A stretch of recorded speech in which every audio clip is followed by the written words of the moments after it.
All right, hello everybody. All right, let me scroll up on chat here. I want to see who all is here. We got Magus, smelling modded Skyrim. I think that means you might be having a stroke. I'm no doctor, but I don't think you're supposed to smell it. Yeah, congrats on the clean home. Michael, how's it going? Good to see you. Then we have Nobody in Dungeons. YouTube played like 3 ads. Great. Great. I don't even have mid-roll ads enabled on this video, I don't think. Let me double check that. I'll disable them if they're on there.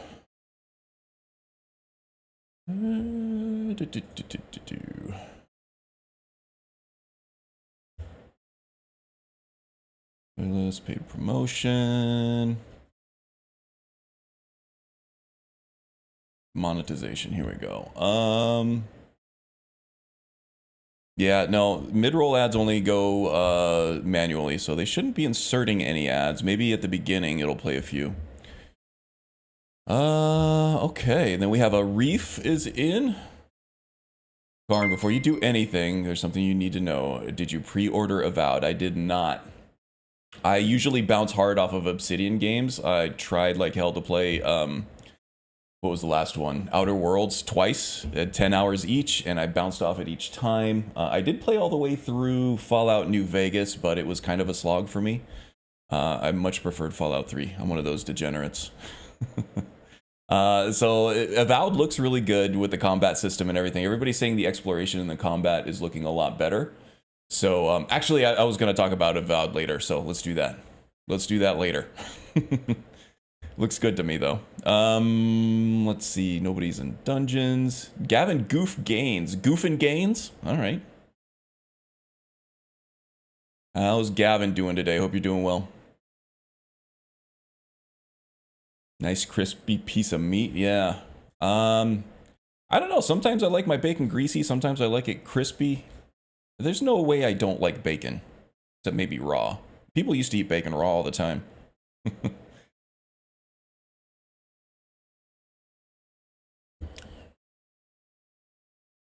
But good for you not being dumb enough to pre-order. Well, I do pre-order some games, not all of them, but only the sure things. FromSoft is usually a pretty sure thing. id Software is usually a pretty sure thing, and I'm such a Bethesda fanboy that I'm gonna pre-order anything they put out, unless it's an online multiplayer game like Fallout 76. I didn't feel burned by Starfield. A lot of people did. That's okay. We can disagree. I got my money's worth out of that, and then some. There are plenty that I've pre-ordered that I did not feel like I got the money of. See, I'm firmly of the camp that the gamer, what is it I say? There's a mantra that I live by that I don't even remember what it was. Oh yeah, the gamer who waits is the gamer who wins. So yeah, don't buy anything unless you can absolutely help it, unless you completely succumb to the hype. You know, don't buy a video game at launch, because if you wait 6 months, it's going to be on sale, probably, you know, a good steep 20%, right? You're going to pay a fraction of the price of what you normally would, but then it's also going to be fixed by that time too, right? So many games, they launch in various states of brokenness, various states of broke, and then, you know, usually a few months down the line, they have that one big patch that fixes most things for most people. So that's kind of what I'm trying to do. I'm trying to live by that this year, and I did a good job of it last year. Most of the 2024 games I played either in the latter half of the year or in the last couple of months, and they ran flawlessly. They were great. I got them on sale. Good stuff. So that's probably what I'm going to do with Avowed. But it does look good. It does look good. All right, speaking of that, let's hop into the news. So Avowed was in the news here. Also, people are getting previews of Elden Ring Night Rain. So we talked about FromSoft usually being a pretty sure thing, pretty safe bet to pre-order stuff. They're really good games. They usually work well out of the box. Maybe some performance issues here and there, but usually you can count on FromSoft. This one is kind of a departure, right? Yeah, don't buy into the hype. I have conflicted opinions on that too, though, but I'll let you know that after the Night Rain discussion here. So this looks kind of like a multiplayer roguelite where you don't actually get to create your characters. These are pre-built characters. They're different classes that you get to pick at the beginning. And then you go on kind of like a small squad 3-player raid through all these boss fights and everything, which sounds like a lot of fun.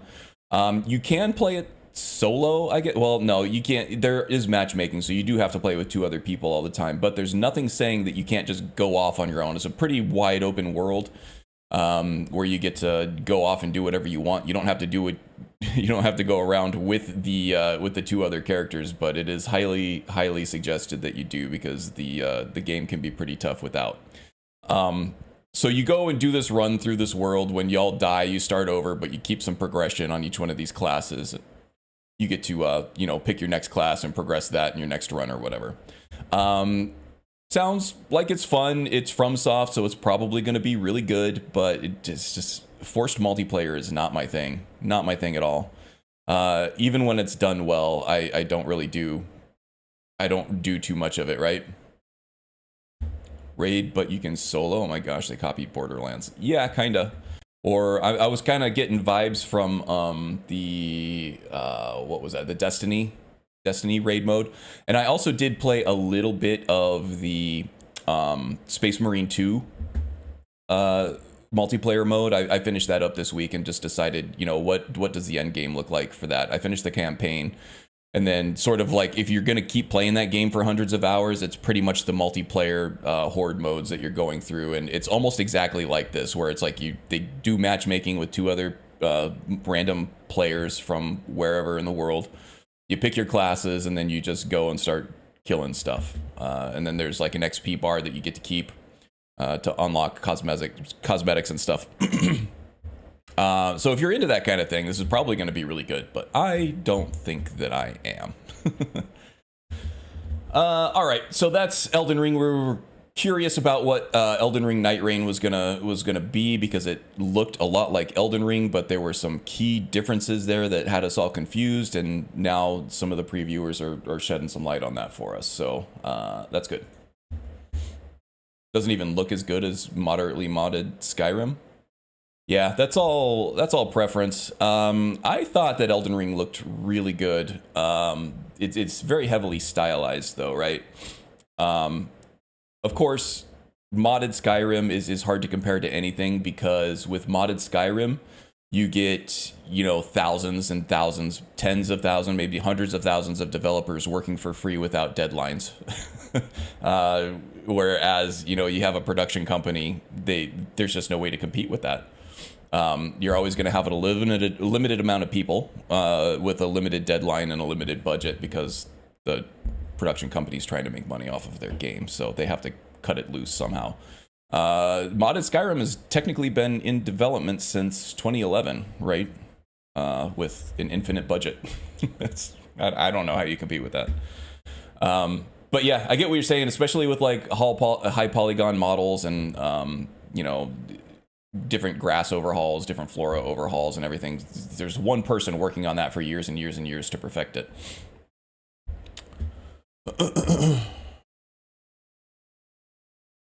Yeah, modded Skyrim is basically infinite games stacked on top of each other. Yep.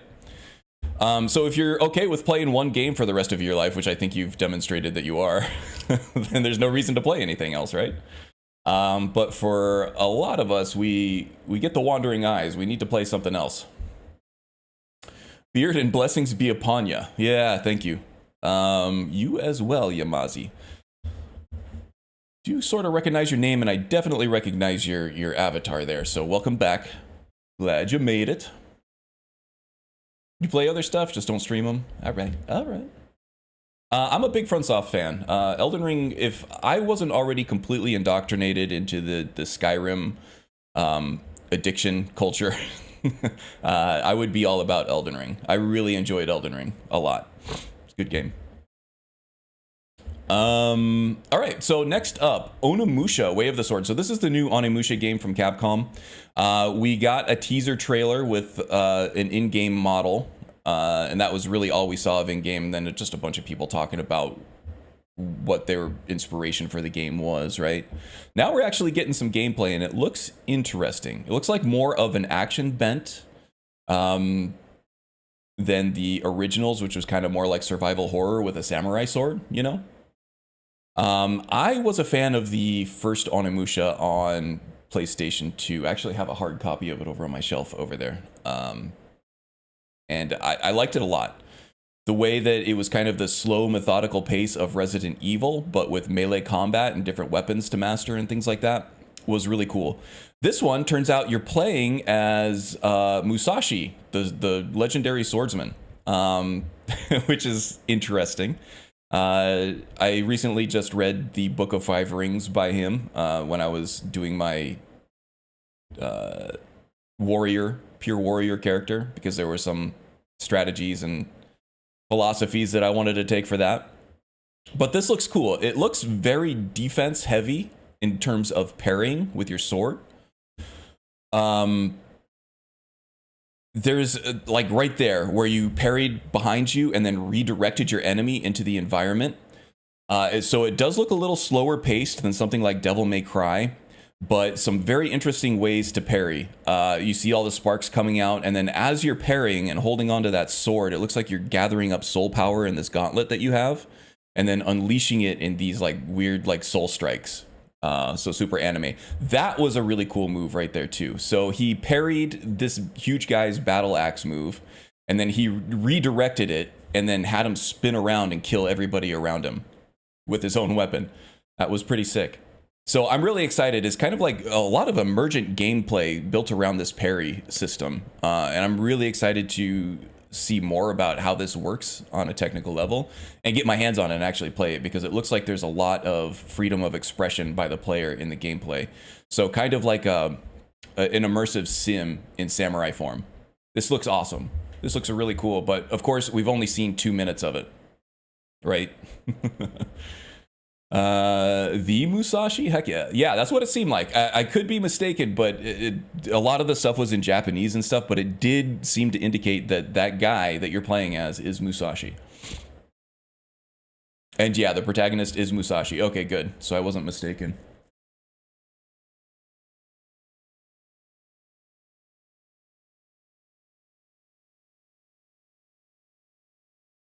I hope we get the wooden ore sword he made that one time. That would be sick.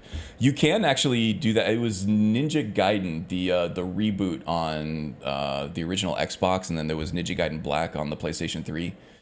It was a really cool game, and you did get the giant ore that you get to use as a sword, and it was super powerful.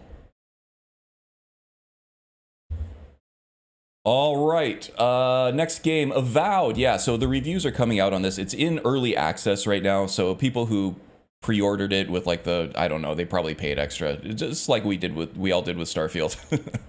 And some of us felt burned by that. Yeah, they're in the same early access period. That's kind of a shitty thing that the games industry is doing right now, is paying for early access on games that are still broken. This one, for what it's worth, seems to be playing well enough. I didn't really see anybody complaining about how broken the game was. I don't know. There's a lot of people who reviewed it that are saying they weren't really in love with the story, but that's pretty much every single game reviewer calls writing in all video games bad now because they dropped out of film school or whatever, and all they can do is critique other stuff instead of making their own stuff. But that's okay. I'm not sour or bitter or anything. Actually, I'm very bitter because not all video games are about a deep narrative, but that's okay. They said that the exploration and combat in Avowed was really good. And those were the two main complaints I have about Obsidian games, is that their exploration wasn't, and their world building was never, to me anyway, was never as good as a BGS game. It just, the world didn't seem as lived in. There wasn't as much to explore. It wasn't as rewarding to just go off the beaten path. In this one, it seems like there is a lot of parkour, first of all, that allows you more platforming and access to areas that you didn't have access before. So the actual act of exploring is a lot more fun than it used to be. And their combat system seems to be very inspired by immersive sims. So there's a lot of emergent gameplay, a lot of ways to mix and match the magic and the combat. You got a gun, you got a bow and an arrow, you can dual wield pistols, you can do magic, you can do sword and board, dual wielding axes, whatever. So nobody gave this a bad review so far as I could see, but this comes out, I think it was the 18th for everybody, even though it might be in early access now, and reviewers obviously get advanced access for stuff typically all the time. But yeah, this one's looking good. The Garrus voice actor is also an Avowed, yeah, and he plays a blue alien companion as well. So he's basically fantasy Garrus, not just not a different character. It seems like just they copied and pasted him from Mass Effect. Did I just miss talking about the Ninja Gaiden's wooden sword's final form? It was awesome. Yeah, it was, with the big it did the ranged attack. Yeah, that was really cool. It was completely useless until you unlocked its final form, and then you're just knocking everybody over like bowling pins. It was good. I've seen gameplay of this game. It reminded me of Avowed.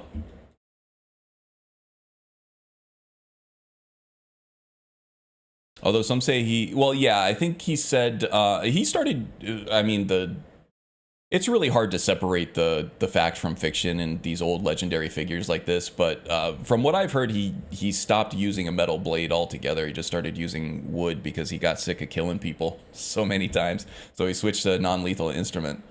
He just used a wooden sword. Although it sounds like some people said he was using an oar, some people said he was using a branch. I heard it as just a wooden sword, wooden practice sword.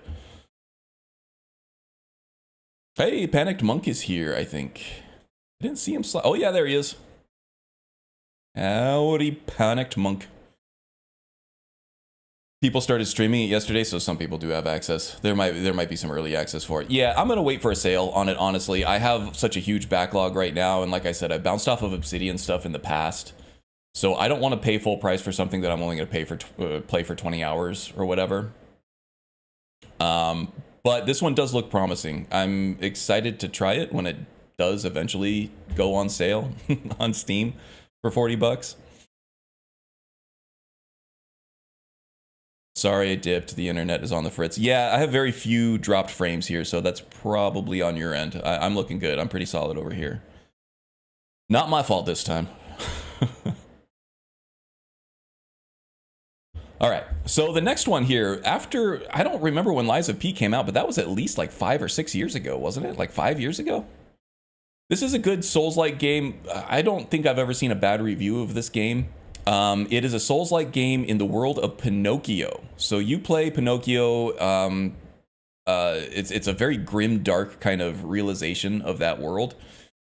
Very violent, very mature, kind of like a twisted, more adult version of the fairy tale. And you can see his arm here is completely like reconstructed, so you can see where kind of the artificial puppetry stuff comes from.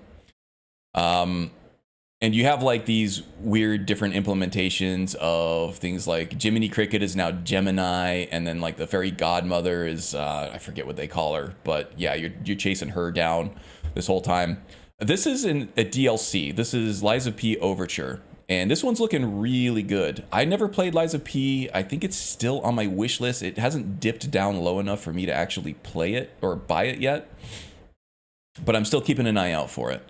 It's an indie developer. It's nothing from a huge production company, so that's good.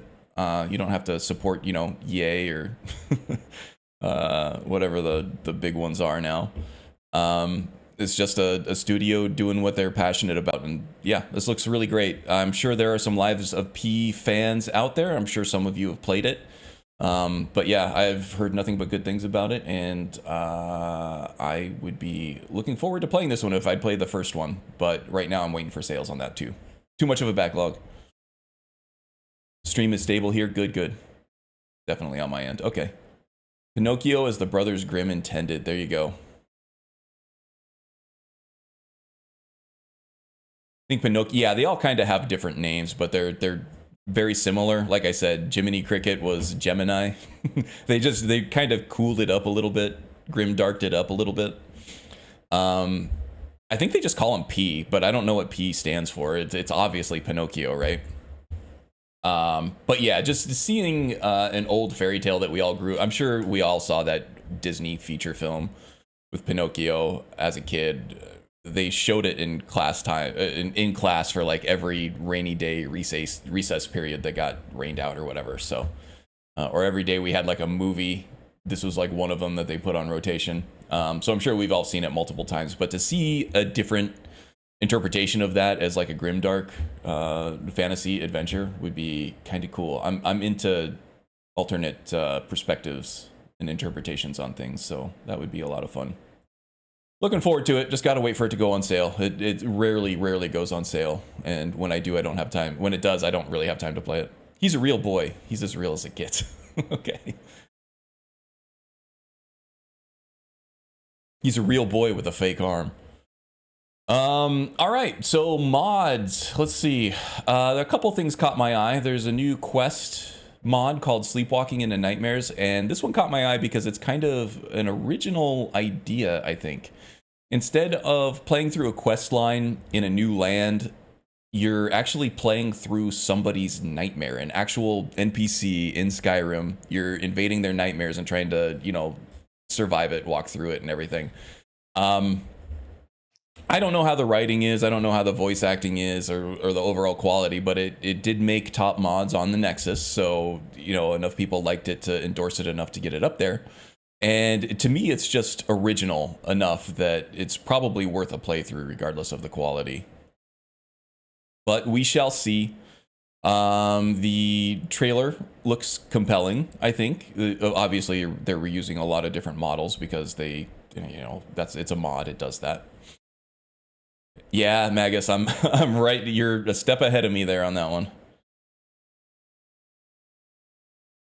Download now. Yep. So this looks interesting. Kind of like, you know, grim dark, I would say. Following, you know, playing through a nightmare. It's hard to get more grim dark than that, I suppose. All right. What's the next one? Sleepwalking into the nightmare, and of course Magus beat me to it, but there is a new 10th anniversary. I don't know if this is a remaster, if it's an update or what. I don't know how much stuff he actually changed. Actually, there was kind of a long list of the stuff that he changed, so you can see exactly what he did change, and it was a lot. But if you played through this in the past, it's probably worth playing through it now, right?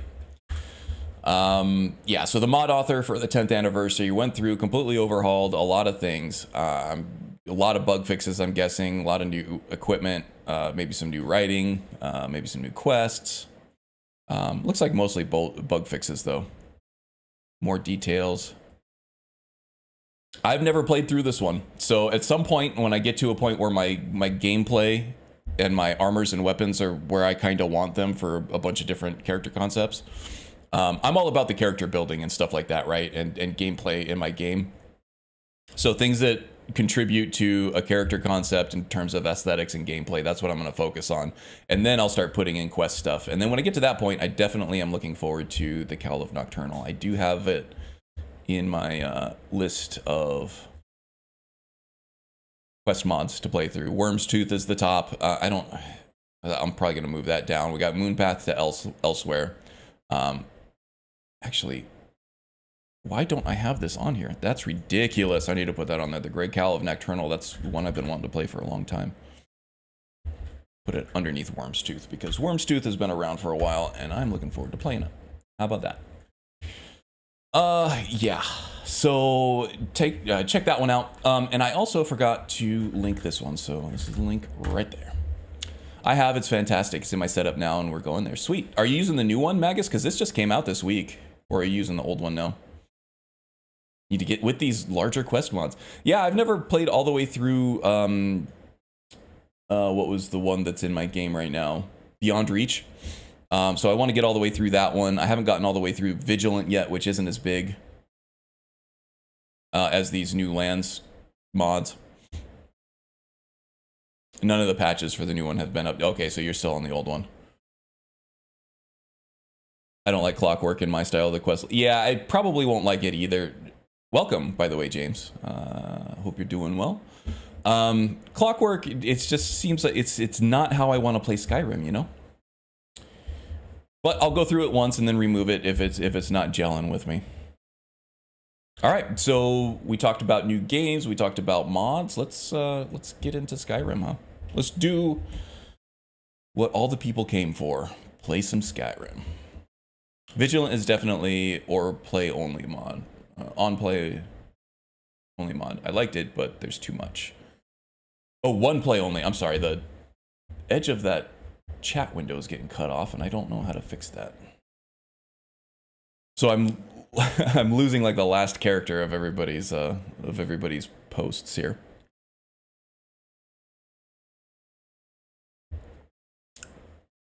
I like Vigilant because of the boss fights. To me, it gives me a good way to test my builds, and that's why I like Beyond Reach also, because it's way harder than anything in the like mainland Skyrim or any of the expanded stuff. Like it's way harder than anything in Bruma. It's way harder than anything in Solstheim, except for maybe Karstag.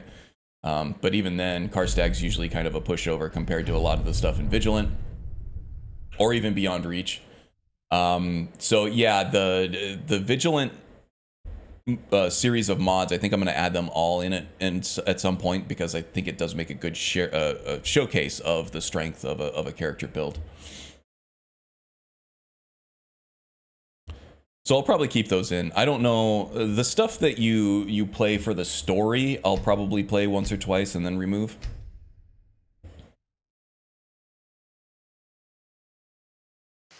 The character I have now can absolutely one-shot everything in Vigilant. All right, well, that means your character build is doing well. Okay. And that's in Requiem too. That's pretty impressive. Although Requiem gets OP also, it takes you a while and some work to get there. All right, so we are back with collects many things, and she's got a bolt hanging off her hand. So let's go ahead and get rid of that. That looks better.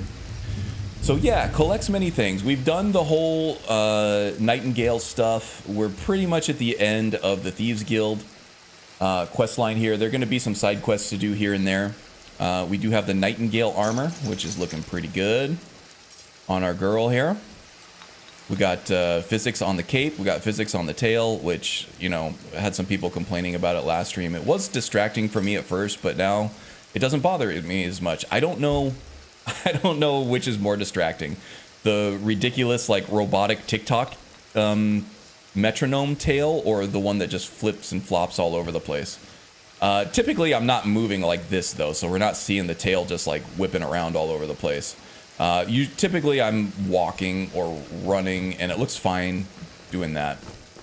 But yeah, the Nightingale stuff looks really good. I don't really like the way it clips through the tail. So it would look a lot better on a non-beast race character, I think. You know, modded tail or not. But we're only using the Nightingale stuff on very specific infiltration missions. We don't want to give away our identity as a Nightingale. So typically we're just, you know, good old Thieves Guild armor.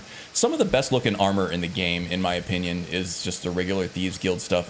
Some of the most practical. It's sleek. It's not overdone. It's not overstated. All the stuff you need, nothing it doesn't. I'm using the Frankly's retexture on this. I really like the sleeves underneath and the much improved textures on the leather as well. So, I mean, she looks like a thief. What can I say?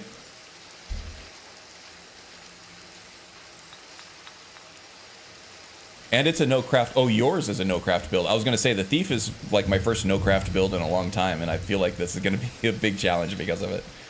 Wait, she lifts her tail? She does. But she's also young and innocent at this point, so she's not lusty. Bull uses a tail whip. It's super effective. Yeah, it would be kind of cool if I could actually, if there was a tail whip moveset in like MCO or something for Argonians. I wouldn't be completely shocked if they don't already have something like that. Unless it's TK Dodge, that mod has no business in Skyrim at all. TK Dodge mentioned, even in a bad connotation, Arif doesn't like the mention of TK Dodge. She whips her tail back and forth. She does. Watch her whip. Watch her nay-nay. Okay, we got all the TK Dodge haters in the chat. That's good. Feels right. Doesn't feel good, but it feels right. All right, what the hell are we doing? Let's see if we can sell anything off If you're here. looking So for extra work, talk to Vec. what we have I going give on now, special we have a rates to special members job of the in Peace Windhelm Guild. for Delvin. Show We me got to what go you've talk to got. Torsten Cruelsea. And I really do want to get Linway's armor to add to our armory. I think we do have some stuff here to sell off. Eminent Knight, we probably don't need that. Don't really need the money. I'm going to see if I can disenchant that, though. Band of Devastation. Okay, I do have Footpad Sanctum. Don't need Elixir of the Warrior. Wish there was a way that you could sort based on theft status, you know? You know I bust your balls about usage of the Peasant Controller mod, TK Dodge. Okay. Alright. It's all in good. Yeah, I know. Believe me, you're not hurting my feelings. Let's see.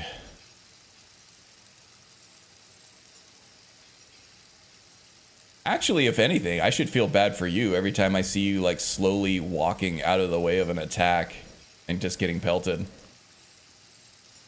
was like, man, I wish that guy liked TK Dodge more. He could be having a much better time.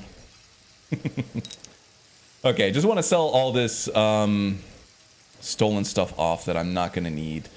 And yeah, we did buy Footpad Sanctum. I think that's what it's called. You'll find Rasad with his caravan group. Just don't do anything stupid when you get there. Yeah, we got to find Rasad too. Sell him the Moon Sugar, or at least give it to him as a peace offering. And then we'll open up more fences. That's pretty good. With enough movement speed, you can get a similar effect to TK Dodge, but at that point, you can just play a major archery and become untouchable anyway. Yeah, no, there are movement speed buffs, especially if you're using an IRIM overhauls. Ordinator has a perk that actually boosts your speed up a lot when you're about to get hit. So it's a very late level perk in the light armor skill tree, I believe, but that's basically kind of like a dodge, right? You just don't push a button to do it. It just automatically boosts your speed to get out of the way of something. And then I don't know how many people here used to watch Wicked Wind on YouTube do just his gameplay videos, but he was able to very effectively dodge giant attack, which, you know, that the giants attack slower than any other enemy in the game. But you can effectively dodge giant attacks with enough movement speed. You don't need the dodge mod. So yeah, no, I get it. I understand it. It's a lot more fun for me. It really awakens gameplay for me to have that option available. And some characters, I don't even really use it much at all. But for the more nimble characters, I do like to have it. It also goes a long way toward implementing acrobatic style classes. Like the Acrobat, I did a build guide for the Acrobat years ago now.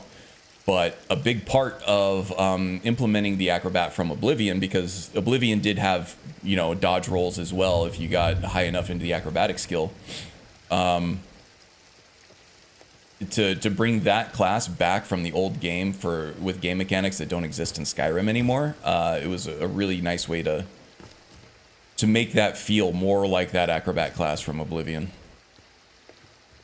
So things like that. Just if you're playing a nimble character, it makes sense to be nimble. Okay, so we have our armory here. This is Mercer Frey's Thieves. I think it's like Rogue Thief armor or something like that. This stuff is unenchanted, so that means that I can temper it up so that I can get at least closer to the armor cap. Right now, we're not even anywhere close. The Nightingale stuff is 194 with everything on. The Thieves Guild stuff is 134, so we're very, very squishy. At least with an unenchanted set, I can level that up with a level 100 smithing skill, even though I'll never put perks into it because it's not part of the class. At least I can level that up to probably, I don't know, be around 300 or so. And then I can self-enchant things like Muffle and Fortify Archery and stuff like that on the pieces.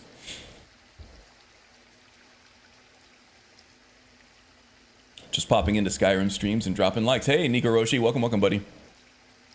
I have not been able to catch one of your streams lately, but I mean to at some point. I'm either too busy with work or I'm out and about after work doing something. But yeah, catching people's streams is not something I have been good at lately. I've been trying popping in here and there. I'll catch you one of these days. Yeah, thanks for the shout out on Nikaroshi. He streams a lot.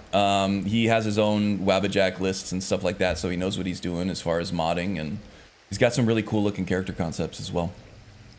I enjoy his streams. He makes his own like weapon mods and stuff on Nexus as well. Good stuff. Shadowfoot is likely the nicest of the AE home mods in my... Yeah, it's really cool, and the lighting works well too. I didn't need to put an RLO patch or anything on here to make it look decent. The lighting looks good. The only complaint I have about Footpad is that it doesn't have any plantable pots. I would love for some plantable... even something like RyXN that just has a small, like, you know, six plot planters. That would be great, but it doesn't have them. It does have spots for unique items here and there, though. You know, the Dragon Priest masks, the Dragon Claws, different shields, and then all the different Thieves Guild's target special treasures that Delvin will pay you a premium for, you know. Yeah, so it's really good. It's one of the better ones, I agree. Absolutely. Good morrow, everyone. Hey, Macadamia is here. Now the party can get started.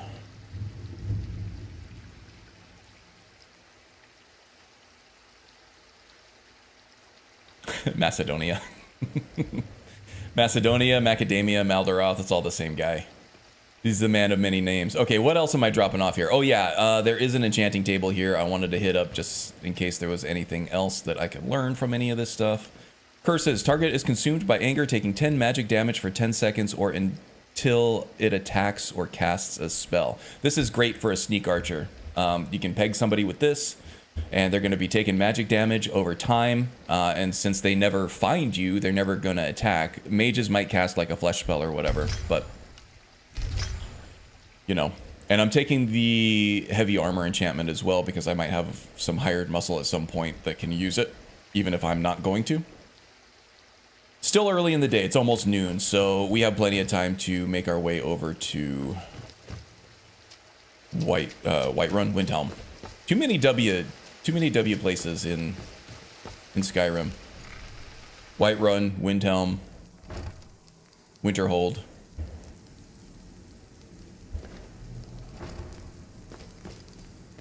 Wigwam. Where's Waldo?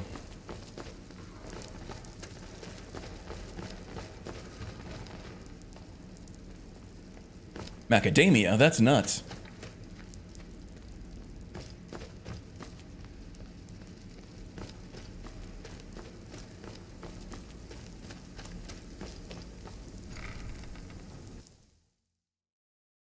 How you been doing, Macadamia?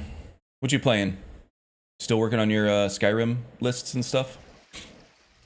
Tail seems kind of thick. It is kind of thick.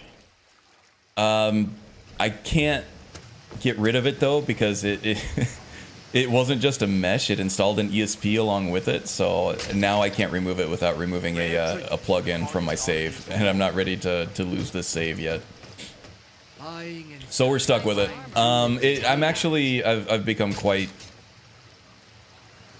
I wouldn't say indifferent. I've become tolerant to it. In fact, at some point when I'm walking, like right now, it looks pretty good. Doesn't look bad at all. It's definitely fatter than the vanilla tail. I would like a thinner version of this. But yeah, I barely even see it anymore, honestly. Yeah, just within normal operation, it looks really good, I think. But when I'm like running around and Protect yourself right. You know, doing dodge mods. Arif and Magus are just going to leave the channel right now. They're going to delete their YouTube accounts. They say Helgen got hit by a dragon. Yeah, it gets a little crazy. One of those horrors comes here, we'll be ready. Really? With all these wooden buildings and stuff? You think you're ready for a dragon attack? I don't know. I don't know. At least you don't have straw roofs like they do in Windhelm. Okay, let's head out. We'll go to The Windhelm. White Run. White Run has the straw roofs. Windhelm is all stone. They're probably best equipped to deal with a dragon attack. The lusty Argonian thief. The lusty 15-year-old Argonian thief.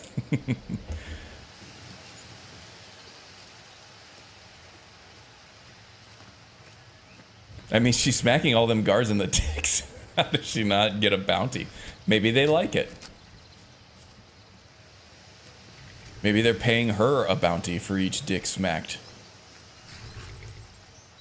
Need a ride? Alright, Seagar. Where do you want to go?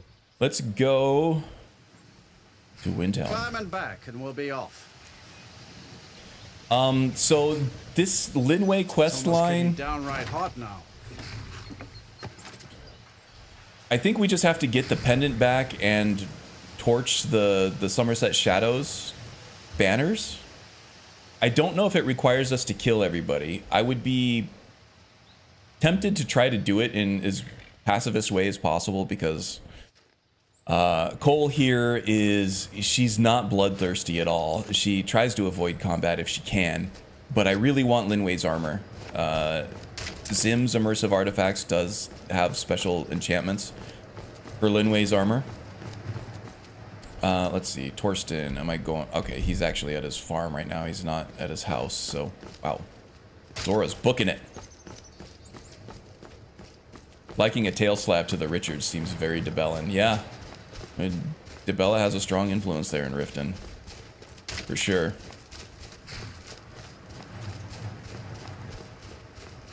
Yeah, give her bigger boobs to balance out, Karn. Do it. Man, I am running HTT physics now, too. We could have the most distracting Argonian ever made. Alright, Torsten. Is this you over here? No, he's the next one down. I know I've teased you many times about hitting my scars. And knowing me, I may do so again.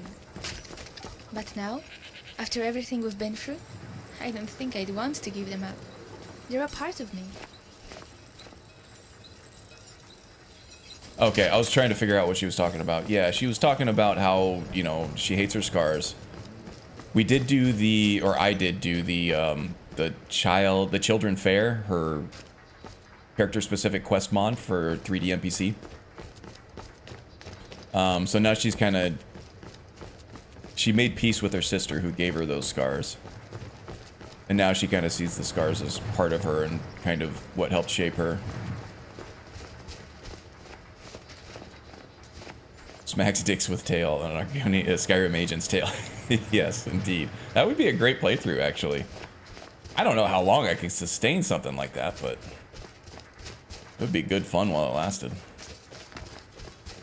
Inani's FGC, is there a deciding factor in choosing Zim's artifacts over Reliquary? I'm trying to decide between them. Just that I saw Zim's at some point and was interested, and I needed an artifact overhaul, so I just picked that one, and I'm still not done exploring it. At some point, I think I want to do a build guide for each of Zim's pieces, and then when I kind of have gotten everything that I need to get out of Zim's, I'll switch to Reliquary and do some build guides off of that one, and then yeah, there's another one called Awesome Artifacts that Magus likes too. I'll probably switch over to that at some point. I want to try them all out. It's just I'm not done with Zim's yet. That just happened to be the first one. And just because it caught my eye, I thought it looked interesting. It made some really key differences to some of the artifacts in very new and interesting ways. It was like a true overhaul, not a tweak. I think is what drew me to Zim's over anything else. In truth, I regret not following in the footsteps of my ancestors. And Nyrim uses awesome artifacts? Does it? My daughter Fiotli. At some point, and I wanted to do his own artifact overhaul, and left her laying it just never happened. In a pool of her own blood. I assumed they were after her valuables. She always wore far too much jewelry in public. Then I prefer Reliquaries. It makes the unique items more unique with custom effects. Okay. Are you sure you wasn't anyone from the guild? Yeah, we're not. We don't do that. I'm well aware of your guild's methods. Took me weeks, but I finally tracked down to kill her. A bloody Altmer at that. Can you Although imagine? Cole's body count is probably in the hundreds by now. Any Skyrim character, really. it's hard to play even a pacifist character and not, you know, be a mass murderer. What happened to him? Let's just say I'm a firm believer in an eye for an eye and leave it at that. Oh yeah, no problem. Himself a thief in some There's sort just of so many elite cool guild mods to form try out in around so here. little time. I just Gave me some valuable information before. even if I were able to quit my job and do this full time, I wouldn't have enough. I wouldn't have enough time to do all the builds I want to do before Elder Scrolls 6 came out, or before I developed arthritis in my hands and can't like I play told anymore. Doug, you know, I think we can help each other. which is a good You thing. It's a good recover what problem to I'm have. looking Too for. many builds to play, too many Take out things to the do in rival Skyrim. guild in the Makes me process. think I picked the right game. Something they took from Fiotli, I assume. Exactly. One of the pieces stolen from her was a silver locket. A Cruel Sea family heirloom. I want it back. Oh yeah, there was some controversy around Reliquary, but I think they got that all settled now. They transferred The only ownership name I to have somebody is else, Miranda. and they're all on the There's up a and house up right now. here in Windhelm. Which is Where you good should because it was begin a super Should have been popular an adventurer mod that a lot like of you people instead of a used. farmer. So I'm glad they didn't just take it down and scrap it and burn it to the ground, but they're actually allowing it to keep going. It's good for all of us. Okay, so now we got to go talk to Naranya.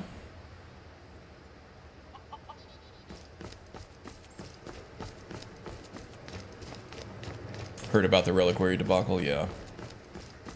Too much jewelry in public is preposterous. Mr. T pities the fool who thinks otherwise. Nice. Maldaroth wins. Maldaroth deserves the correct pronunciation of his name for that one. Downside to that now, likely no more updates to Reliquary. Lexis is moving back to Zims because of it. Ew. Because of the controversy, she just doesn't want all that in the mod list, or because there was a change that was made to it that she doesn't like, or what?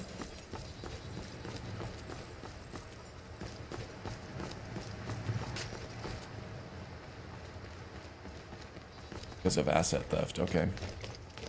We don't support asset theft. Yeah, no, good call.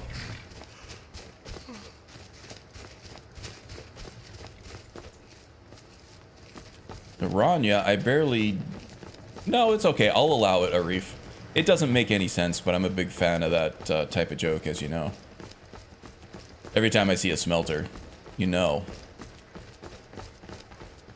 But I barely knew her. It's coming. RE, pacifist runs. In Fallout 4, when you're rescuing Preston Garvey, he refuses to open the door until all raiders are dead. Yeah. It's kind of a thing with BGS games. It's... They... At some point after Morrowind, in order to, you know, create these bigger, more bombastic experiences and these crazy set pieces that are... I call them holy shit moments, where it's like you play through it and you're like, holy shit. They're really chasing those moments. And sometimes they land really well. But other times it's you kind of miss the sacrifices they made from Morrowind in order to accomplish more options in terms of writing scripted events.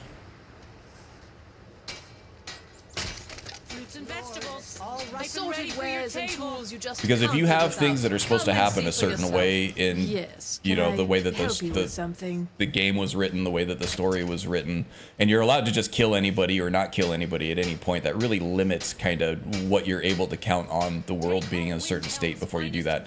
That's exactly why Blood on the Ice is so messed up in this game. The quest that has broken for everybody at some point. It's because it uses random characters, and not all of them are essential, or they can be anywhere in the world. And so having that script try to pull these characters in to a certain place at a certain time when it's completely open is it's a recipe for disaster.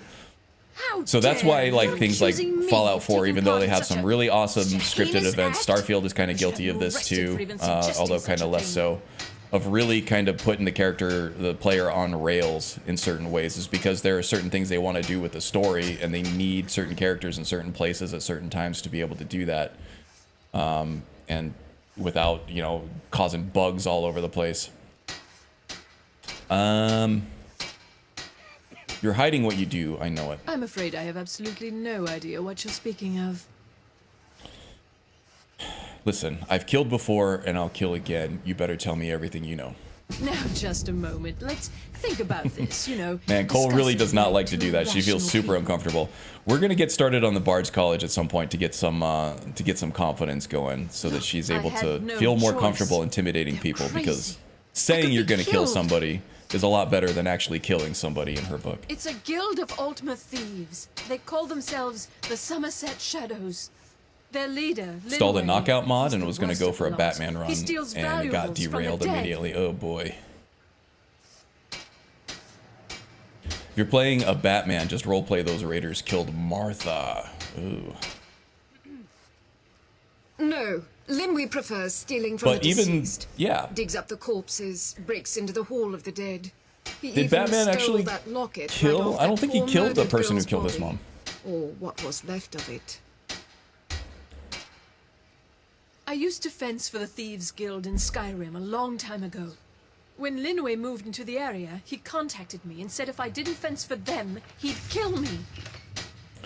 Tell me where Linway's hiding. Yeah, the I tell knockout you, you mods need to too, promise they not tend to to be kill really me. buggy in my I'd experience. prove They to be don't quite an always asset to work, the and Thieves you end Guild. up having to reload a lot of Best saves fences because in things didn't Skyrim. happen the way they were supposed to happen. Post-apocalypse Batman used guns. Yeah, there you go. I think he's always used lethal weapons. He's just has not used them lethally. It's like any one of those weapons he could kill somebody with easily, right? So like, Linway why is holed not up use in a place guns? called Uttering Hills Cave. He's got his entire guild there, so Tim be Burton's careful. Batman used guns on After you're done with all this, on his vehicles. come back anytime and I'll make good on my end of the bargain. and explosives. All this I used to fence, and that lady just standing there soaking it all up. Yeah, not being too coy about it, is she? I don't know. Rumor has it she was murdered, butchered by a madman. I really try and stay out of such things. Torsten might think Linway or myself are responsible for Fjortli's death, but I can assure you nothing could be further from the truth. All right then. I'm sorry I misled you. Return when this is over and we'll talk Unless his about my opponent was an involvement alien. in the Thieves Guild.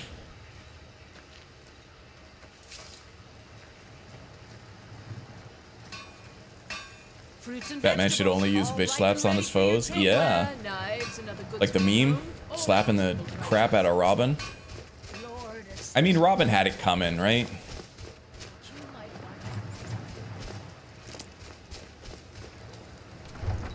Everybody here born of a certain generation probably took one of those shots at some point from somebody in their family. And you probably deserved it too. It was a different time back then. Robin always has it coming, yeah.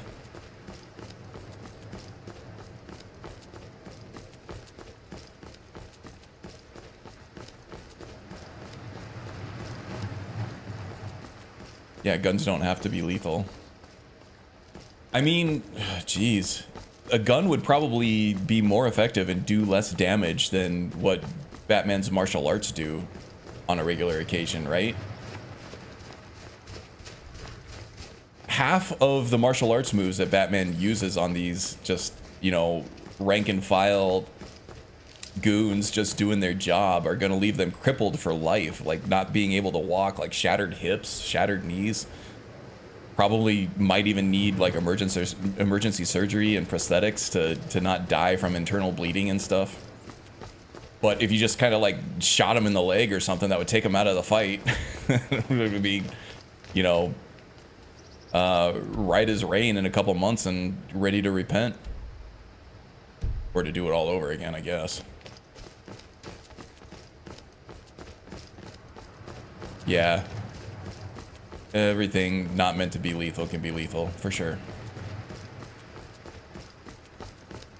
Actually, new school Robin and like the Rocksteady variations of Robin in the Batman games are pretty badass. I like his like staff fighting techniques, and there have been other variations of Robin in the past where, you know, it's definitely it's the variation in the implementation of it. Trapeze swinging Skibby's Robin from the TV show. Little bit goes a long way there, for sure. He's still robbing. Unless you hit a main artery, yeah. But again, I mean, the internal bleeding, some of those devastating martial arts moves can easily kill somebody. If they rupture an artery, like compound fracture of like a femur or something, which he does all the time. Could sever an artery in the leg. Do the same amount of damage. Emphasis on little bit. Have you seen the Batman video with Patton Oswalt as the Penguin where Batman was killing everyone but thought he was knocking them out? No, I haven't, but that sounds amazing.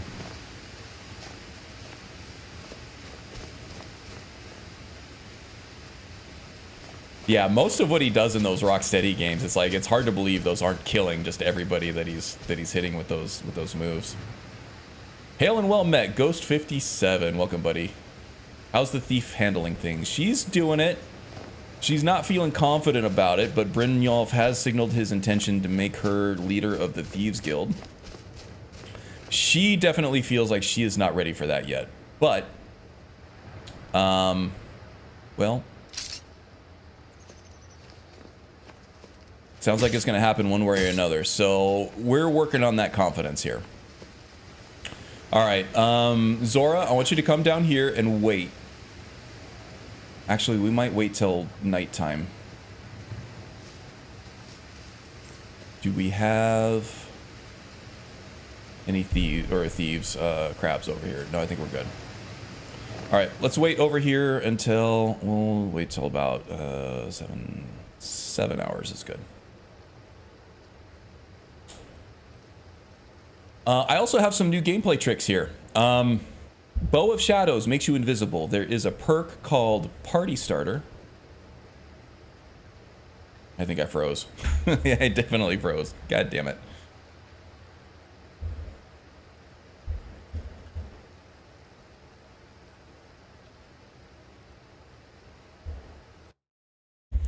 There's a perk called Party Starter where when you gain invisibility, you drop an explosive barrel, and when you lose invisibility, you detonate that barrel for, you know, an explosive area of effect fire damage. I think it's like 200% of your sneak skill as damage. So being able to proc that exploding barrel by unsheathing the Bow of Shadows and then being able to detonate it either by firing the Bow of Shadows or by sheathing the Bow of Shadows has opened up the gameplay variety on this character a lot. It's really cool. I'll show that off here in this dungeon clear.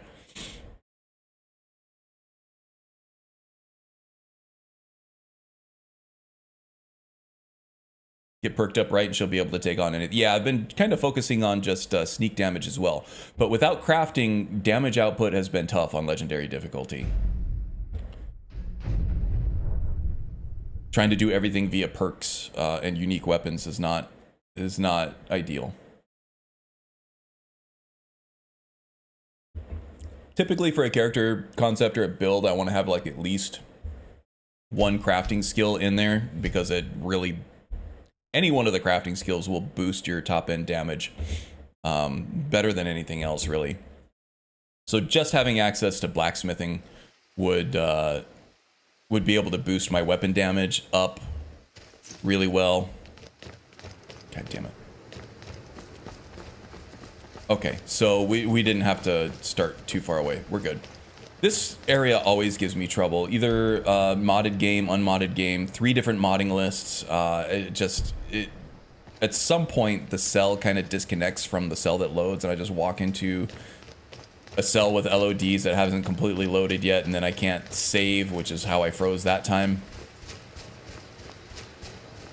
Or I'll just get freezes and crashes in this area outside Windhelm. I don't know what it is, but it's been a problem in every single one of my load orders.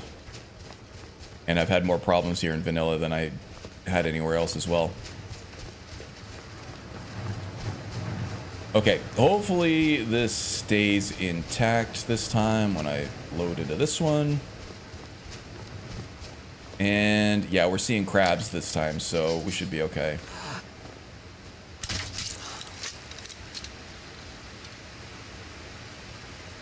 Not dead? Alright. That was a good workout. Was it? Kind of just stood there and started shooting stuff.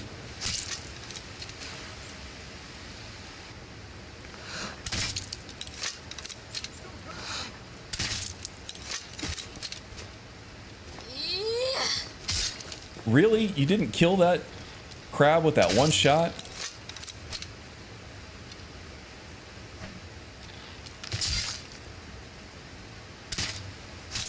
I would be using my little dodge roll tactic. I put out a video last week of how you can rapid fire these crossbows by canceling the reload animation with a dodge roll. And you can get a lot more bolts out in the same amount of time as just standing there and letting yourself reload. But there were so many kill cams that time. Just made it kind of unnecessary to do that because the kill cam was going while I was reloading and I couldn't move anyway, so whatever.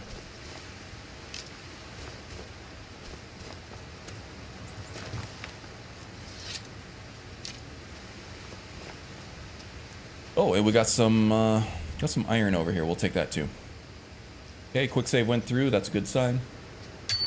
So I tried out an idea yesterday at Boethia's Shrine. I was curious to see if I could console resurrected cultists, force them to be a follower with EFF, and then make them use the post to sacrifice them. Interesting. Turns out you cannot. Oh, but it was worth a try. Seems like it should have been able to work though, right?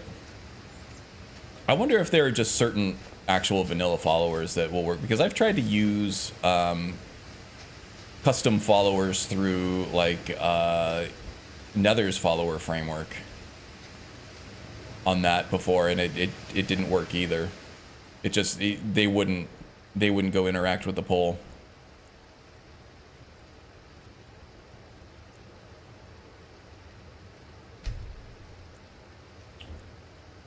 So yeah, I gotta pretty much use a vanilla follower for that one. This means she will have to be sure of any kills she makes, but as a thief, the Thieves Guild frowns on killing wantonly. Yeah, so typically Cole would try to do this as passivistically as possible, but I kind of want to show off the new gameplay stuff I got going here with the Party Starter perk and Bow of Shadows. It's a lot of fun, and I also want to get Linway's armor, so I am going to be just completely destroying these guys. I am going to be killing wantonly. We're putting a pause on roleplay here in order for demonstration purposes. And, you know, also, I want to get the cool loots. Custom followers and nethers do not go well together. Interesting. Oh, yeah, you're talking about, like, the scripted import. Yeah, that's why so many of the modded followers, like Inigo and Lucian, they are automatically exempt from the nether follower framework initialization, and you don't get a lot of the same benefits from that.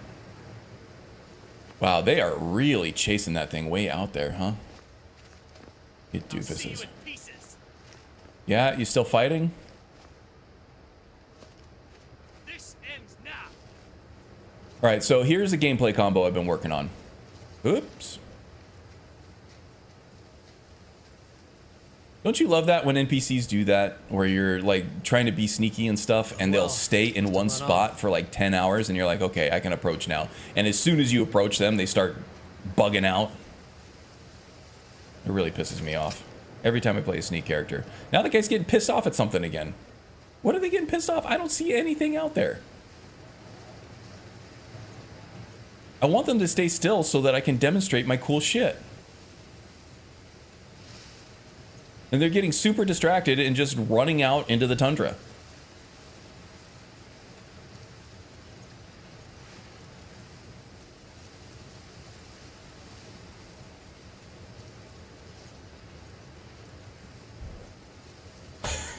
This is so annoying. I hate BGS NPCs. I hate them.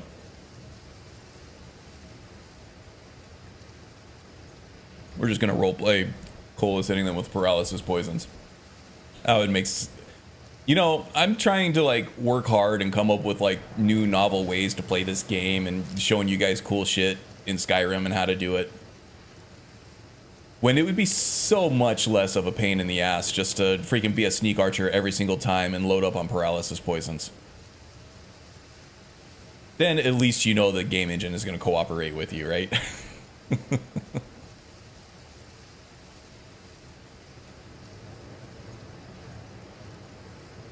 Okay, let's let them settle back in, and then we'll start some party with them.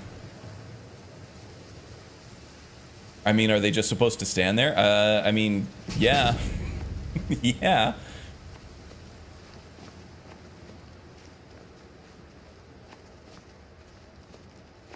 Okay, so this guy patrols usually. This guy just stands at the door.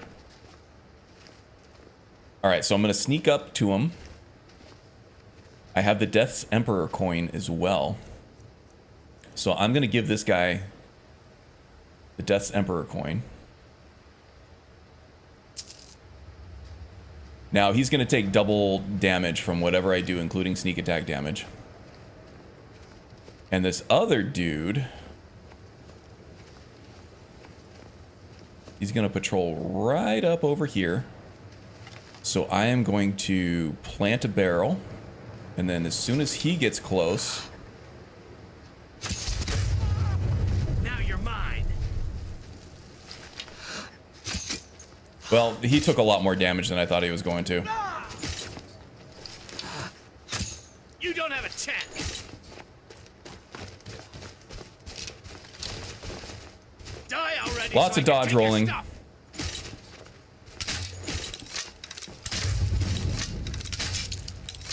You've already lost.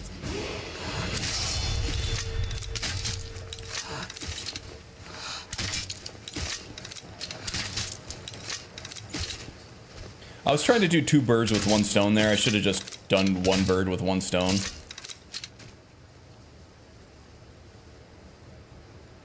So that blast wasn't nearly as... So, alright, let me see here. What happened here? Is this guy just that much... Oops. Got a new keyboard here, and it's the buttons are just placed a little bit differently. Level 25.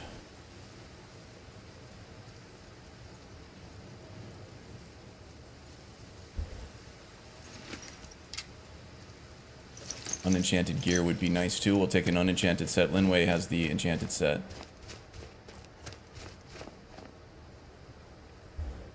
And then this guy... Still level 25. So, okay, so the Death's Emperor plus the sneak attack damage is doing a lot more damage than the, we've got to level up here too. That's fine, I can take that. It's doing a lot more damage than just the sneak barrel is. But on stronger enemies, I can actually plant the barrel right next to the guy that I planted the Death's Emperor on. And then when I shoot him with the arrow, he gets the double sneak attack damage and the explosive damage from the barrel as well. The barrel is also fire damage, so I could augment that with some destruction perks, but we're a thief, so we're not going to be doing that. 5. But I think in the sneak tree there is also demolition job. All destruction spells and scrolls are 1% more powerful per level of sneak if the target is not detecting the caster. I wonder if this would actually apply to the party starter barrel. When you gain invisibility, places a barrel. When it explodes, dealing fire damage equal to 200% of your sneak skill and staggering opponents. We're at sneak level 90 right now. Base skill, and then we're something like 110. Yeah. So that is a pretty good amount of damage. Wonder if I could augment that with Demolition Expert. I'll have to look into that. I think you can. I think that's technically magic fire damage, so probably get a boost for that as well. But again, I'm going to look into it. Okay. Let me catch up on chat here.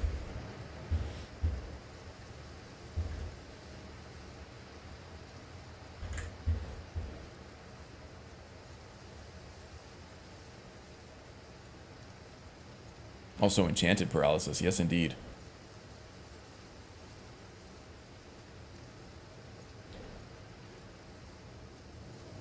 Oh, another I have also banned paralysis poison. I'm only paralysis spell now.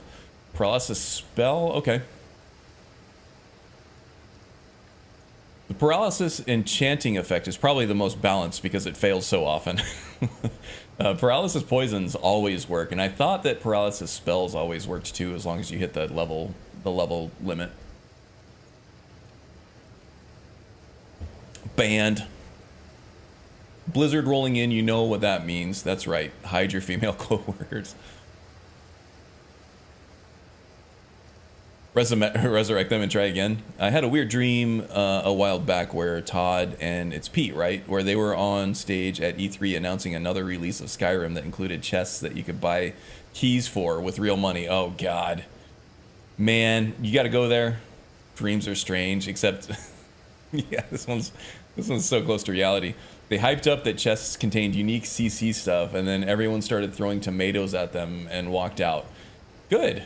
So it ended happily there, right? Hi, Cairn. Hi there. Queen Sioch. And my fellow humans. Welcome, welcome. Ghost 57. These dodge rolling bolts were pretty cool. Now you need to splash damage bolts. Yes, splash damage, which are also augmented by destruction perks as well, but we're not going to have those. One thing we could do, though, is fortify destruction potions. We don't need any perks in alchemy for those to actually be quite strong. I'll look into that. I know you from Icarus Discord? Yeah, no problem. I think I recognize your name. Yeah, we get around a little, don't we? All the different Discords. Everybody's got their own Discord. I have my own Discord. It's in the description. If you want to talk to the same people in another Discord, you can join my Discord too. Okay, let's see here. A lot of these Nordic maces around. In fact, I'm actually going to start taking them because they're kind of valuable. All right, so note to self, these Somerset shadows are kind of tough when it comes to the explosive barrels. And I need to do something to augment those.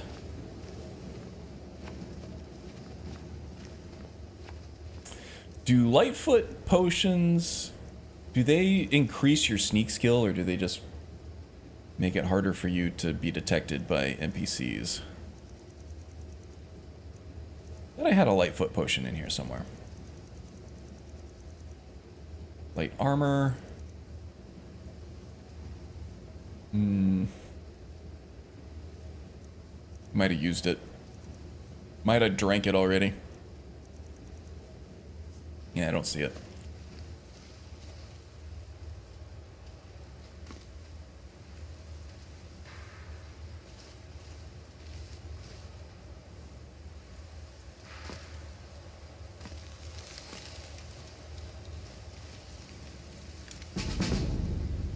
Ooh, pickpocket level up from a lockpick. I don't mind.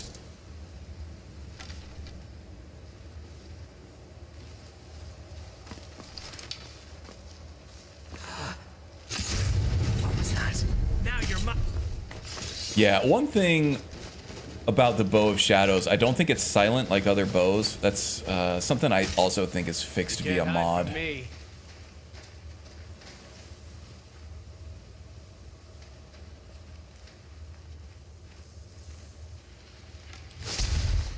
Can't hide from me. God damn it. I'll see you in pieces.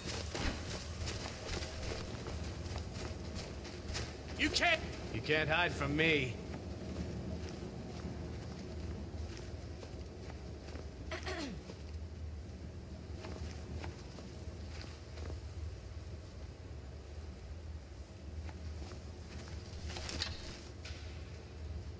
Oh well, must have run off. This invisibility is gonna run out, and this thing is gonna go off with that. Yeah.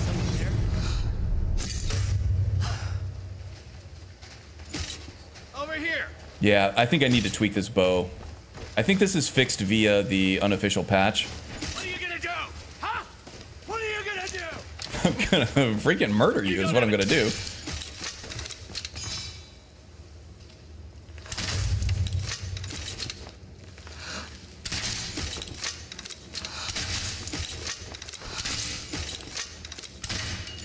Time to die, hero. What am I getting hung up on here?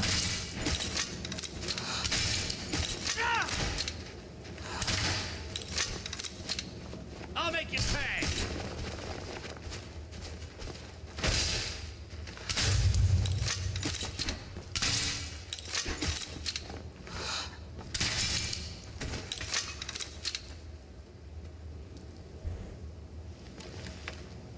Won't pay for loot keys, will pay for fruit.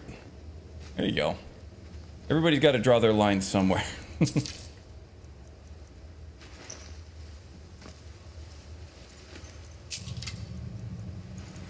God, I'm going through bolts like nothing.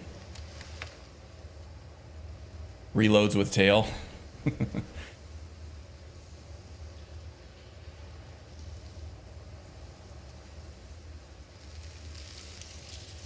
Doing your first Magic playthrough, trying to do Magic only. Fun so far. Yeah, I've done a couple in vanilla, like way back in the past. Definitely a fun playstyle. It gives you a lot of things to do.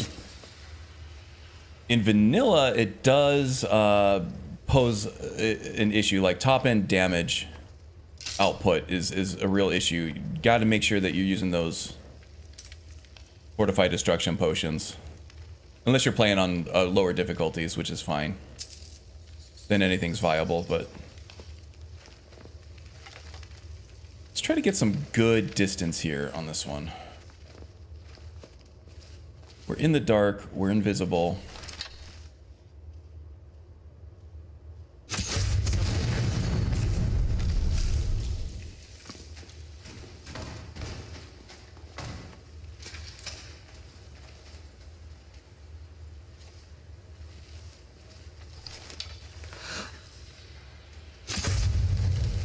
There's no escape. Show me what you've got.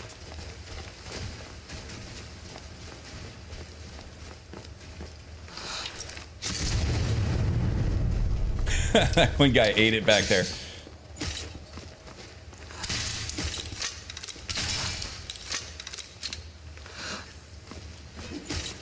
Oh, now we got two of them on me. You'll be so much fun.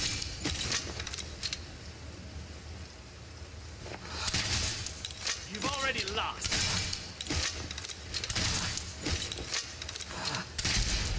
Cork bulb roots, or cork root bulbs.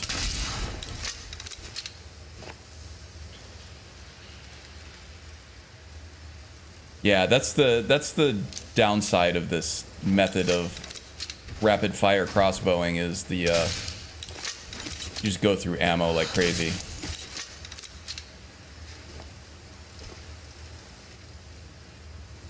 This ends now. Ah! I'm stuck!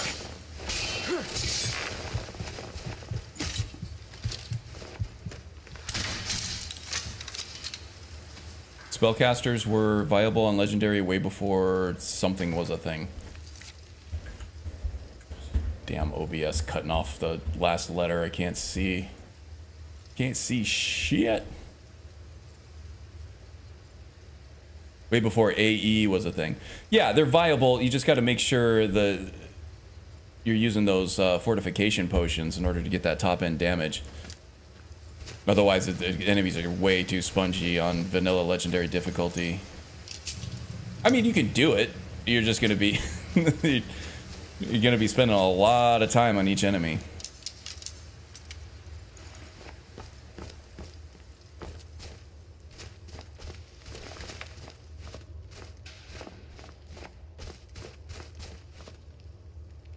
My Xbox has been glitching. At first, raising difficulty was gone. Now it's back, but changing levels does stay applied. But definitely not vanilla. I added some druid magic, conjure owl bears, and dryads. Ooh, nice. Should be plenty of fortified destruction potions if she does not want to do alchemy. Yeah, I mean, even without putting any perks into alchemy, you can still create some really powerful fortified destruction potions.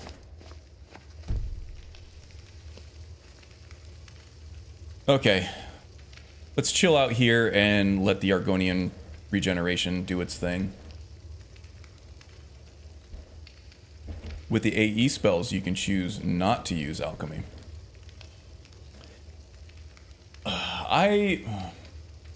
The AE spells are nice. They're definitely stronger than the vanilla spells, but they still don't scale, right? I mean, they're stronger, but they don't scale with anything. With the fortified destruction potions, at least you can scale your destruction damage up with some kind of skill. It happens to be your alchemy skill. And then with Ordinator, of course, you can scale up with your destruction skill. With the destruction mastery perks, it will scale your destruction damage along with your skill level, which is one of my favorite parts about Ordinator.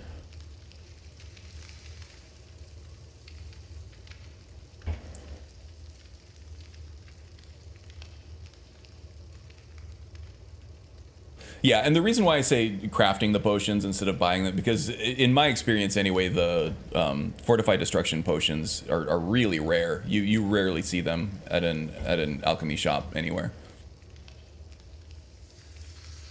Yeah, that's kind of what I was thinking. The absorb stuff is great, right? It's self-sustaining for the most part, in that you can stay alive while you're casting the spell. It's like vampire drain, but for everybody. I think it's like choking grasp or something like that is the big one. The elemental blast stuff, yeah, they basically just, they'll double your damage by adding a different effect to it, but they're still not scaling. You're not getting that top end damage output beyond just that 2x modifier for just adding a second effect or whatever. It's not it's doubling it. It's not actually scaling it with like a skill that goes up indefinitely. Ignite is much better without perks. Yes, indeed. I would agree with that.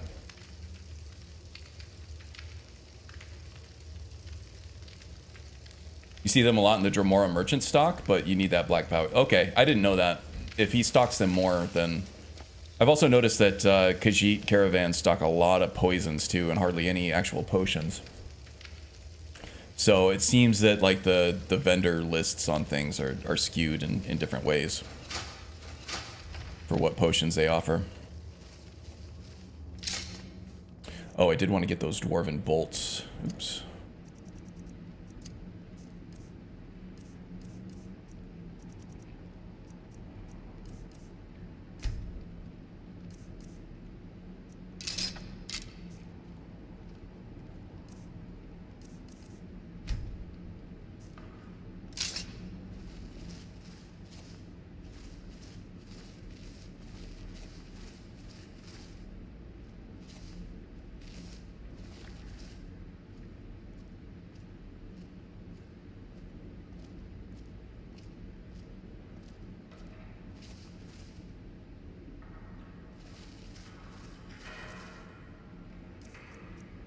Well, the sneak's working really well. You can sneak up on another thief right up into his face, and he's not going to see me.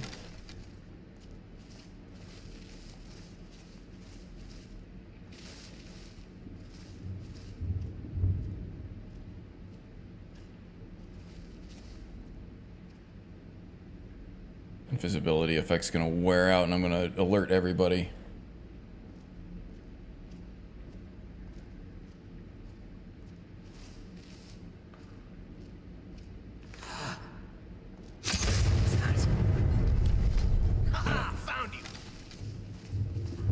Can't hide from me. Did you hear something? Nobody heard anything.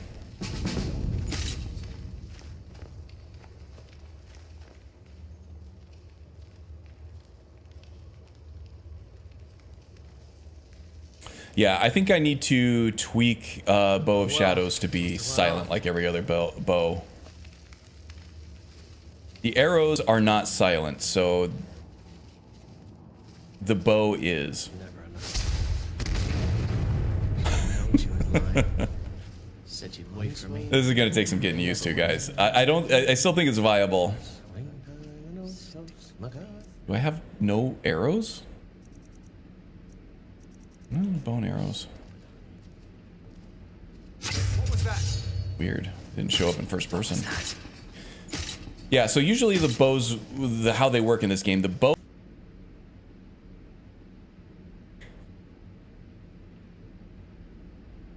Yeah, it wasn't a crash, guys. It's just my internet completely borked.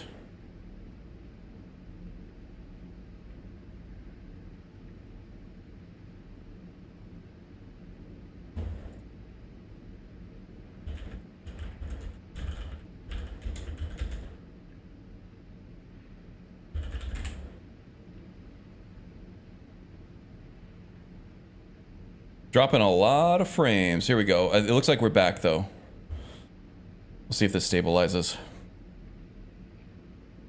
Yeah, just a temporary internet crash, I think.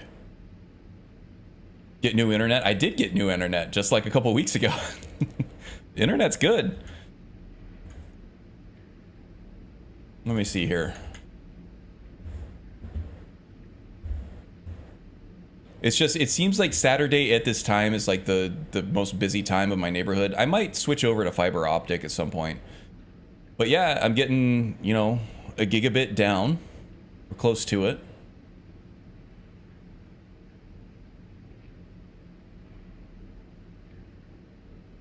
And then 112 megabits up, 110 megabits up.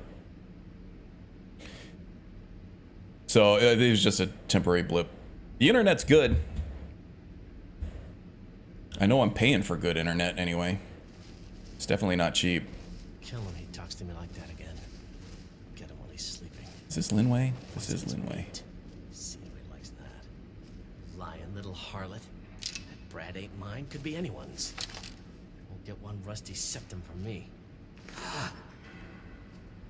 Is someone there? Now look, because the crossbow is silent, but the bolt isn't, he's gonna go check on where the bolt hit, not where it shot from. Oh, I lied. No, there he goes. Nothing here after all. The bow of shadows, they all immediately come to me. And that's not because of the party starter thing either.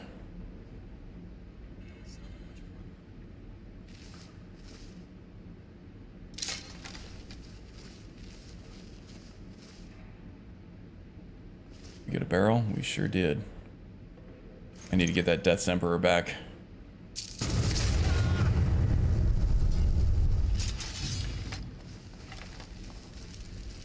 Where are you? Nowhere.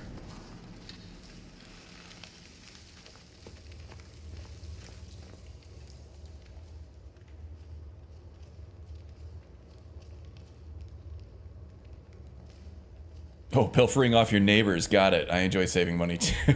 Must have scared him off. Okay, now I need to get that Death's Emperor's coin back on Linway here. Is someone there? Oh my god. Man, I was super proud of this gameplay combo that I came up with. But it's a real pain in the ass.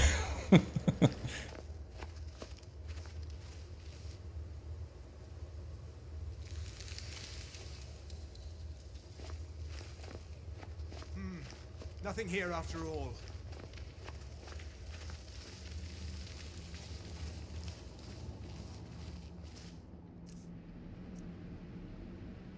Scimitar, huh? Let's see here.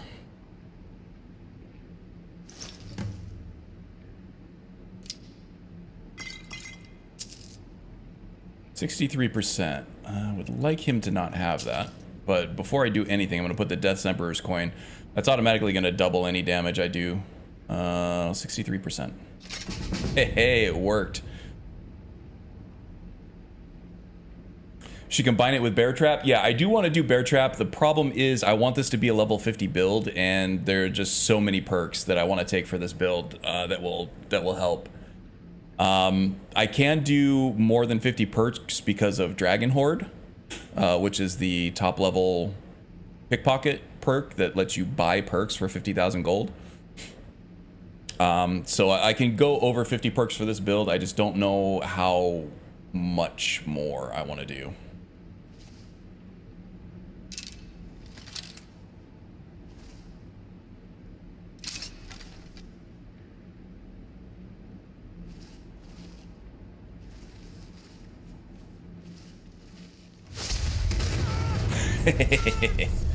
That was fun. And as long as I don't fire the bow, he doesn't see me. Hello? Who's there? Nobody. Got another party starter charge ready. Nothing here after all. Nothing? You sure?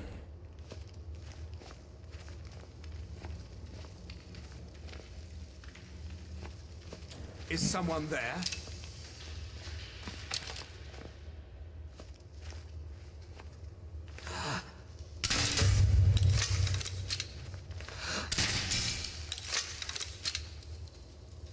Yeah, alright, so I need to tweak the bow of shadows to be silent. Nobody is here? Good.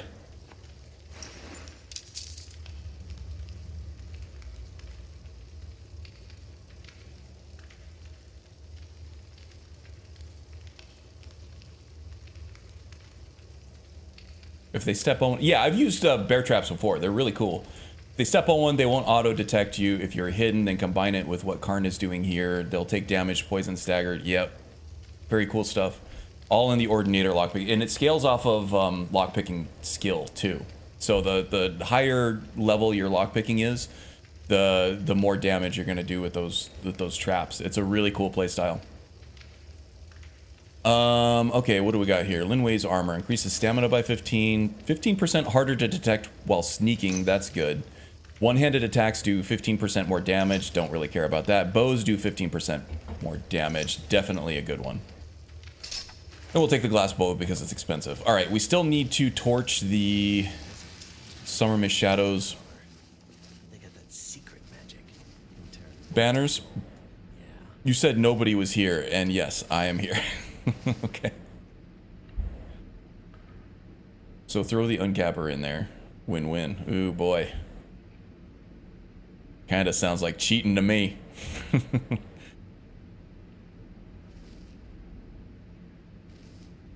known you were lying. Said you'd wait for me. I was thinking bear versus bear, not versus not bear, so concealed. It's a long and winding road, yeah. The best jokes are. Tiresome. Give myself landed. Okay, I actually don't have to kill this goon, so whatever. But do I even have a torch in my inventory? Don't know. Yes, I do. Woo! Because I don't know that you can actually find one down here. Oh, I actually do have smokescreen that I could have been using as well. Dang. And Nightingale Strife. Caustic Spit. What was he thinking? Rusty with this. That's what I get for switching characters every week. Saw me pull that ace out of my boot.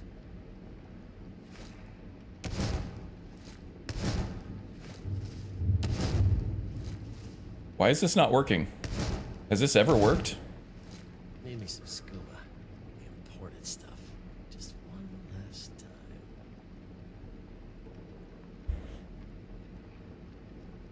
I mean, using the uncapper and not uncapping your... Yeah, you can do that. Just I used to do that and fiddle with progressions and stuff. I actually uninstalled uncapper, though, to make it more friendly to people who didn't have access to it. So any modded builds that I use can also be used on Xbox. And I found myself, you know, even though I was using the uncapper and fiddling with progressions to even things out and everything like that, even if I wasn't actually uncapping any of the skills, I found myself like, I don't know, it felt like cheating because there was some things that were just getting impossibly powerful.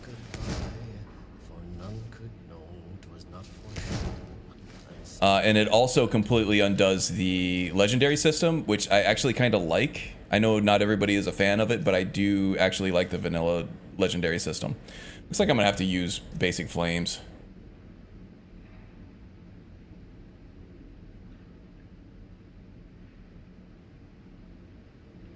You need the fix mod. Okay, what mod is this? I'll probably just use it. Yeah, I'm not going to install a new mod right now, but I will check that out. Let's see here.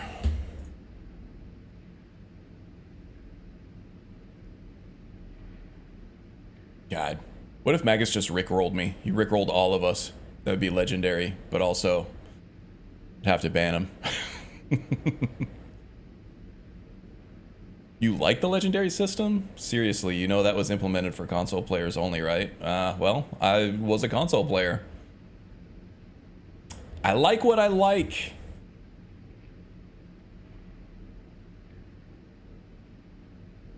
Somerset Shadow banner fix. I thought I had this already. It is now able to be set ablaze by the swing of a torch.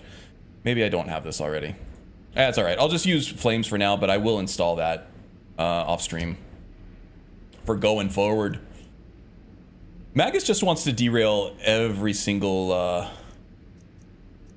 stream and turn it into a backseat driving modding stream. I feel like that's his mission in life. Let's see here. Magus is like, no, you're playing it wrong. Here, exit out of the game, go to Nexus, install these mods, I'll walk you through it, and then 4 hours later, you're playing a completely different game. Like, see, now you're playing the game right. Well, because it gives you an option, right? The game was completely balanced around, well, I mean, as balanced as it was going to be balanced. Around capping these skills at 100. And then once you remove that cap, it just, things start to act funny. Things are strong, yeah, but they're stronger than they should be. And it's fine if you're running ridiculously difficulty mods and enemies that are really hard to kill with like inflated health levels and different tactics and things like that. But if you're running largely vanilla enemies, things just get way too easy and uninteresting.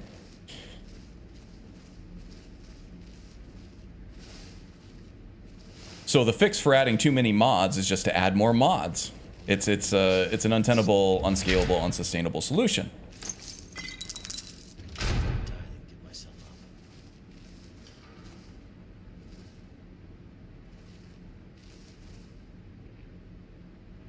Universally, well, not universally, because I still like it. I'll be the lone holdout.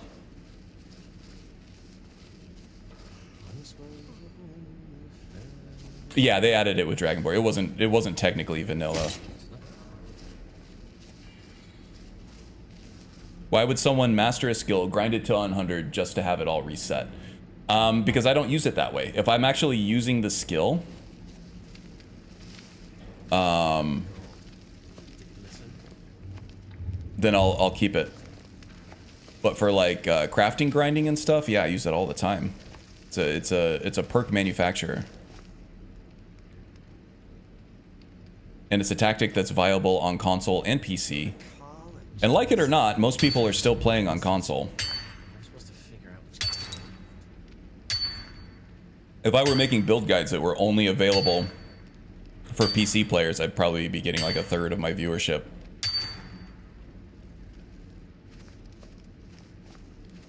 Which isn't very large to begin with. Okay, job's done. We managed not to kill everybody at least, but we got Linway's armor.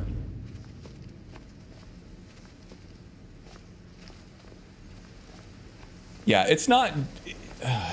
that mechanic is in lots of different games. It's kind of a... It's called like a prestige mechanic.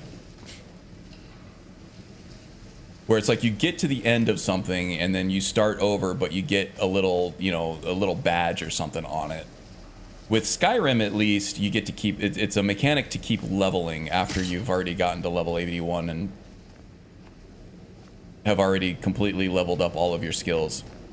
With something like Call of Duty, all you get is just a little badge to show that you're badass enough to have started over. You get a new ranking. And in Skyrim, you get that badge as well. It's just in your... It's small, and it's in your perk tree. Didn't Dragonborn also add a perk reset without legendarying at the very end of the... Yes, it did. You can spend a dragon soul to respec your one of or any of your perk trees. And that's a mechanic that I still use for building because I cap all my builds at level 50. So sometimes when I get to level 50, it's like, I would really like to... I would rather have taken this perk than that one. I kind of screwed up there. So then I'll kill Mirak. Then you get access to the respec. But you do have to spend a dragon soul on it. What will we find? Trouble or treasure? Okay. Now we're going to head back to Windhelm. We're going to spend the night at the Candlehearth Inn. Or both? Yeah, I spent hundreds of hours playing with the uncapper. And once the newness of it wore off, being able to scale indefinitely on skill level, it didn't feel right. It really did not feel right with how I was playing the game, so it felt better to go back to the legendary system after that, personally. I'm not saying that you're wrong for thinking opposite. I'm just saying that's the way I like it.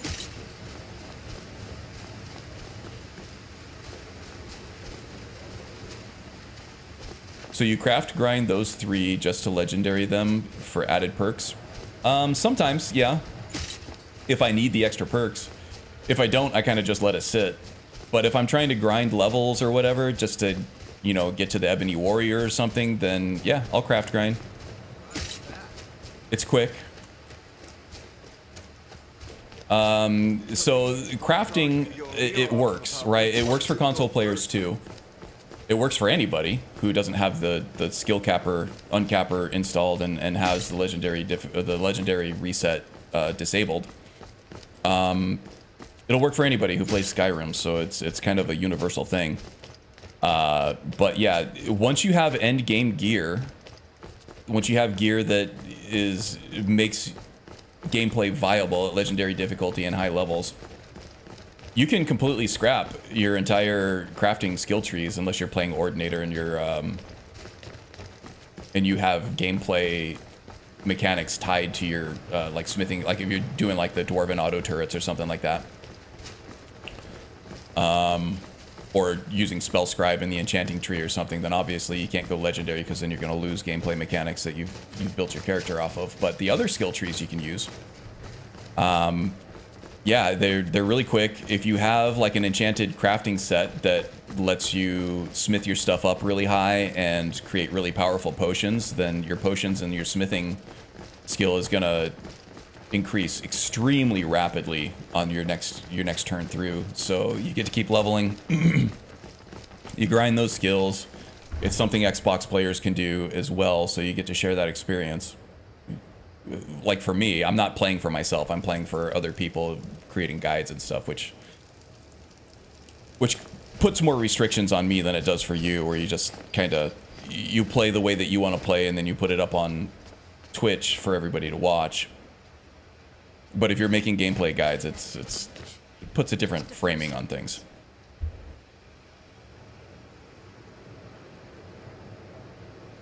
That's why I like no craft builds best. Gave up with Call of Duty during Advanced Warfare.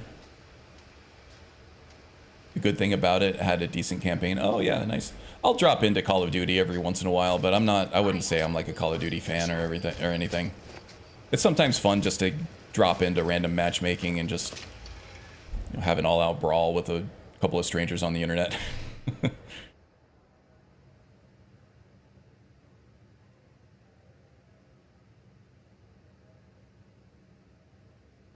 Come on in.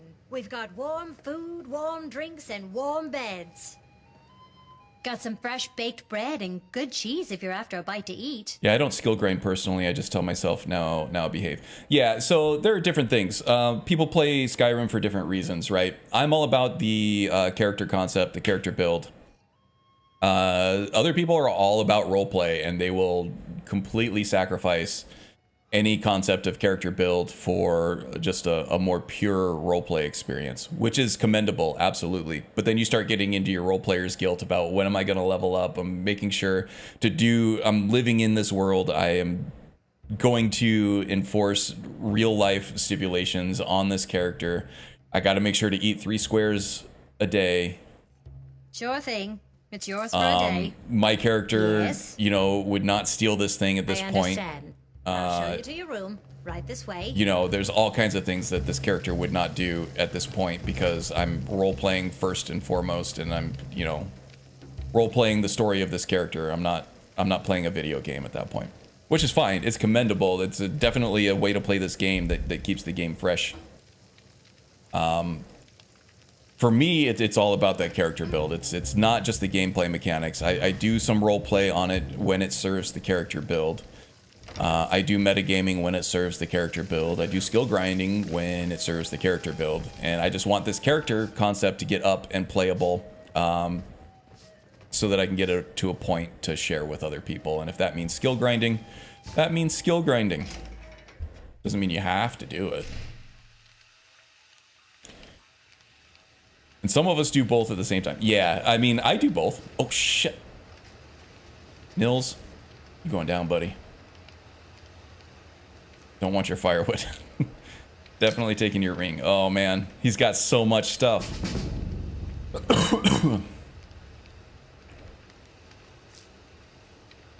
He's got like 100 things, and I'm at 98% chance to steal this stuff, but if he's got 100 things, that means it's gonna fail on 2 of them, right? Statistically. He's gonna catch me at some point. I'm gonna have to dip out into the sewers.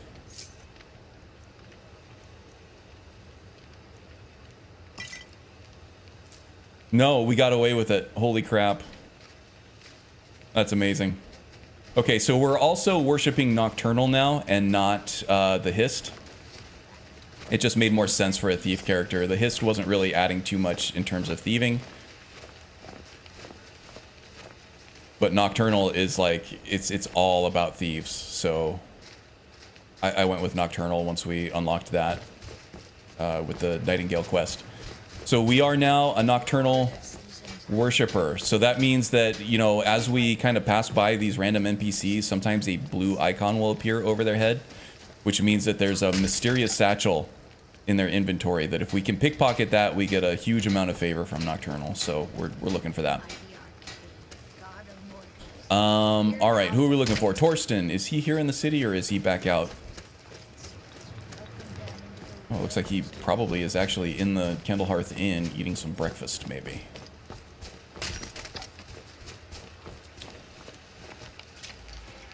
The cook with all that loot. Yeah, buddy. Damn. Welcome. It's about finding a balance that allows you to enjoy it. Yeah, I agree. Got a clean mug around The here. Stormcloaks. Somewhere. We drink to our youth, to the days come and gone, for the age of oppression is now nearly done. For me, kind of my mission statement of the channel is I want to show you guys how to do cool stuff in this game that maybe you haven't thought about. We'll take back our home. All hail And so, Ulfric, you as are I'm the playing, High King. and that could be a roleplay thing, that could be, that's usually a game mechanics thing or a gameplay thing. There's Torsten. Oh, excuse me. I own Hollyfrost Farm outside the city. It's honest work, if a bit dull.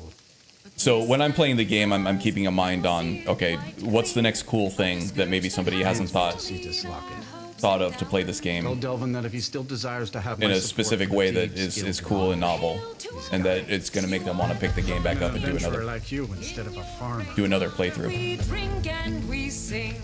All right, under new management, go speak to Brynjolf about becoming guildmaster. Okay. So speaking of roleplay, Cole is not ready to lead. She does not have the confidence for it. Being a leader of any guild really requires a lot of confidence, a lot of strength of will and conviction in one's own kind of beliefs, right? Even if you're telling somebody to do something wrong, you need the confidence to be able to inspire that confidence in your underlings, right? Not to say that you can't take, you know, their advice or admit when you've been wrong, but when you issue an order, it needs to come from a strong voice.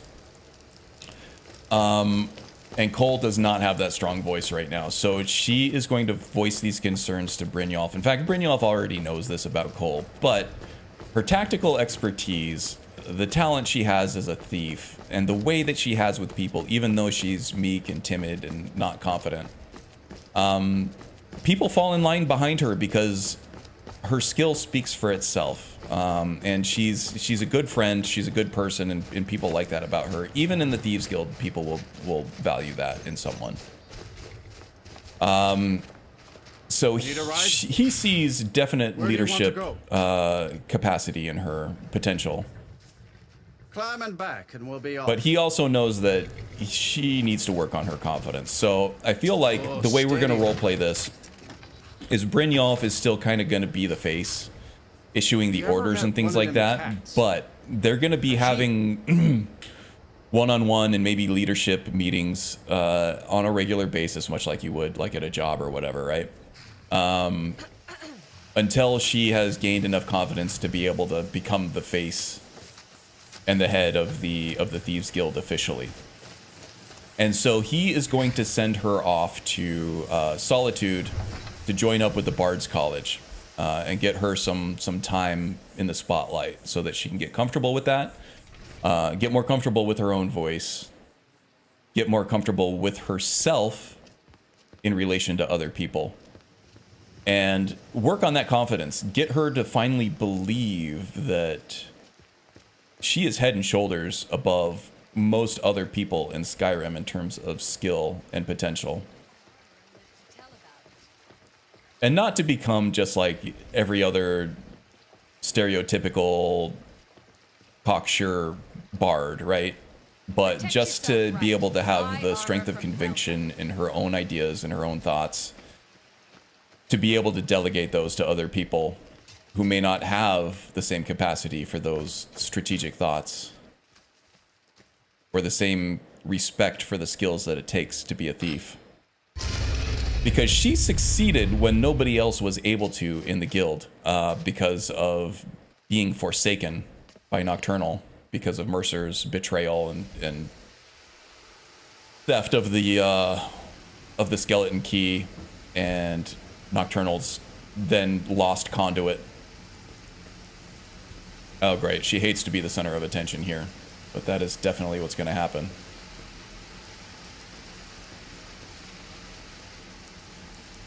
That's Delvin, that's Vex. Where's Bryn?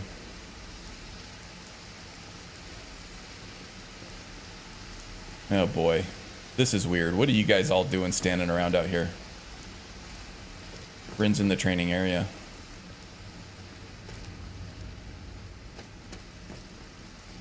Hey, there's the wind. Welcome the wind. Amulet of Articulation should cover the speech. Well, it definitely will help, right? That's another good call, Arif. Well, my friend. Although with the Zims, I think it changes the Amulet of Articulation to something else. It's like the Amulet of Shadows or something like that. I promise this will be short and sweet. If you'll just meet us in the center of the system. More useful for a thief, but not going to help with the roleplay at that point.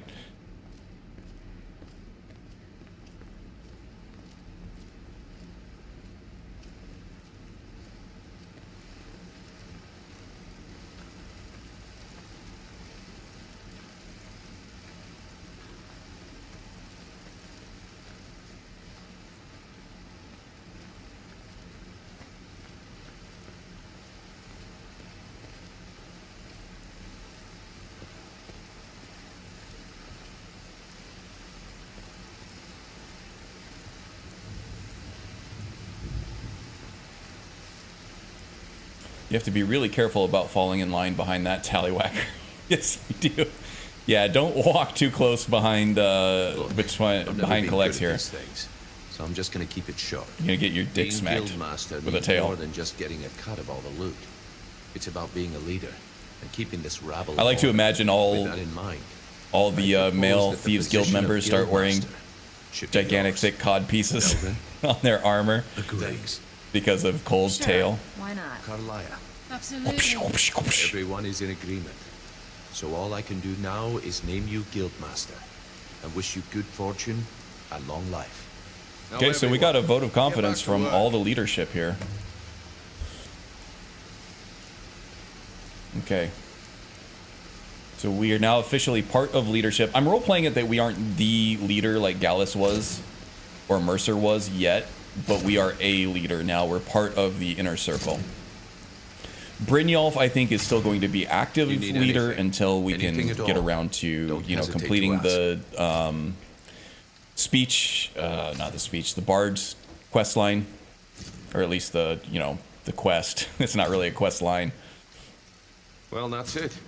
Sorry if it isn't the ceremony. you were And then get hoping our for. speech leveled up. But we're not exactly known for throwing our coin around. Roleplay wise, After the we're Bard's done, College is going to teach head us how over to to be Cornelia. more She'll self-confident set in you front up of a with your group of guild people, which master is only going to armor. help our leadership. Oh, and one last thing. Here, I want you to take this. It's sort of a tradition around here. But also, it's going to unlock the master level speech trainer. Help us level up our speech a little bit more. And I think that once we get to a certain high level of speech, then we'll be ready to... Ooh. Crossbow crafting manual. Yes, indeed. Once we get speech up to a certain level, then we'll start being more confident with Cole here. Yeah, not a whole lot in the tribute there, but that's alright. It's better than nothing, I guess. We got a new statue to Nocturnal up here. We need to find Tonelia, get our new armor, which is going to be just like the Thieves Guild armor, except better. Stronger enchantments all the way around. And then at some point we need to go to Solstheim and get the Blackguard armor as well. Hold a moment, Rune. What did you think about my idea? Idea to start a brothel, right? Do you want me to tell you exactly what I think?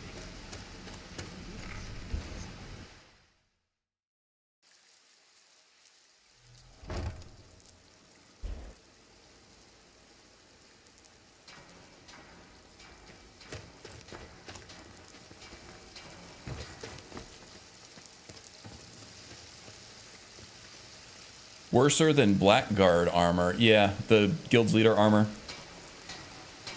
It is, but we'll get there. Blackguard armor is pronounced Blackguard, actually. Is it? Here's to a long and prosperous future. May the guild last another Blackguard is the 100 stuff you get years. from Mallory Blacksmith in Raven Rock. Yes, it is. It is indeed. I give Some of the special best rates Thieves to armor members you of can the get, Thieves Guild. if not the best. Show me what you've got. I'll probably end up using custom self-enchanted stuff just because without the smithing arcane blacksmith skill, you can't really... Oh. Brynjolf said you'd have Yes, something for me. and I'm more than happy to give it to you.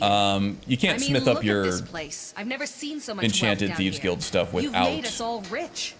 Here you go. Should fit arcane you like a smithing glove, perk. boss. And since we're not a smithing class, we're not going to have access to that. So You'll find Rasad with some of the his strongest caravan. armor that you can get in that Just don't case do is anything just, stupid you know, when you get there. unperked self-enchanted stuff that you smith up first. All right, let's see how this looks. Master is a little too worthy. I prefer to call you my lord. It's going to look almost exactly the same, except it's going to be black instead of brown. So carrying capacity increased by 50 points as opposed to... Jeez. 20 points. Okay, so that's a big boost. And then for the boots, we get 35% higher pickpocketing chance. As opposed, I think it was, I had this one upgraded from Tonelia, 25%. So yeah, nice boost there. For the guild gloves, we were at 15% lock picking. And now we're at 35% lockpicking, so this is a really nice boost, actually. And then for the hood, 10% prices versus 20% prices. Heck yeah, man. And it looks really good. I think I liked the cloth sleeves from the brown stuff better, but this still looks really good. Still looks really good. Okay. So let's go put the rest of this stuff in the armory, and then we'll head to Solitude. We got all our merchants out here now. We got the Fletcher, the Smith, the General Trader, and the Alchemist. Good stuff.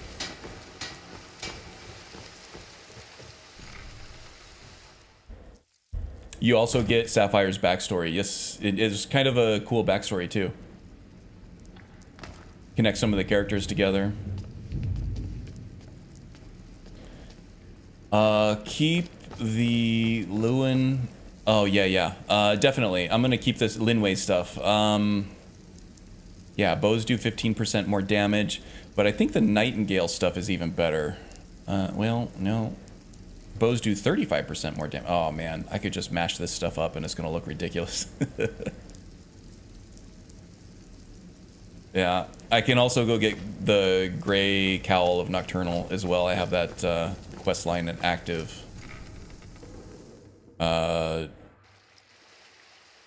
In progress anyway. I don't think it's active. I don't plan on doing that this stream, but we might. Still got an hour left.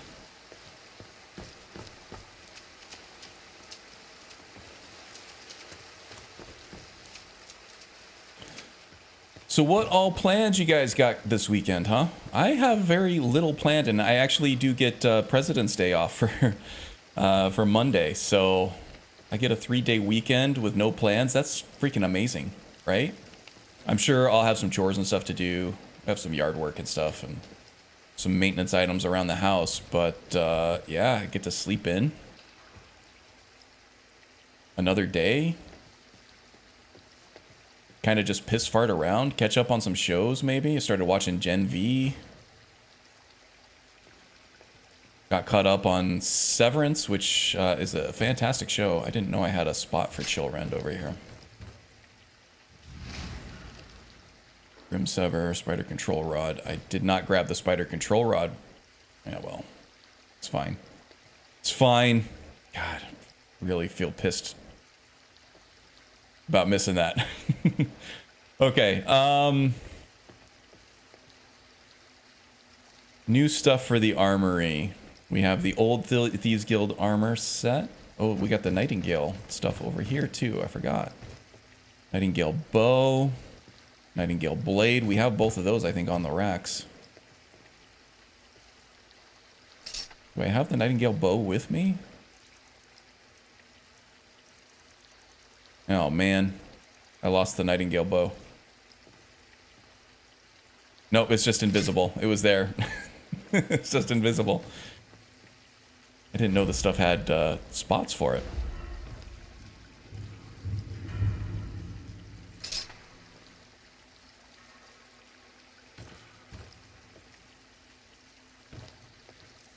It's bugged.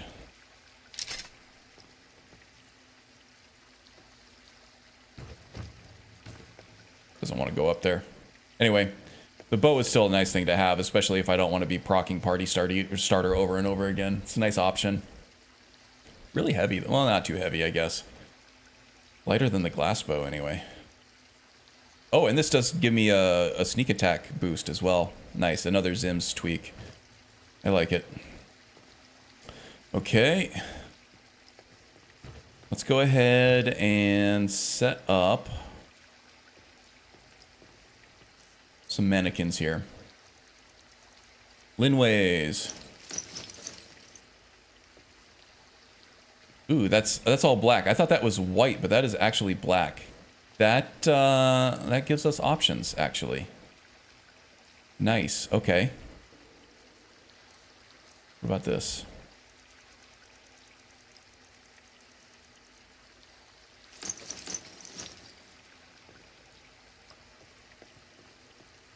In the Unenchanted Somerset Shadows set.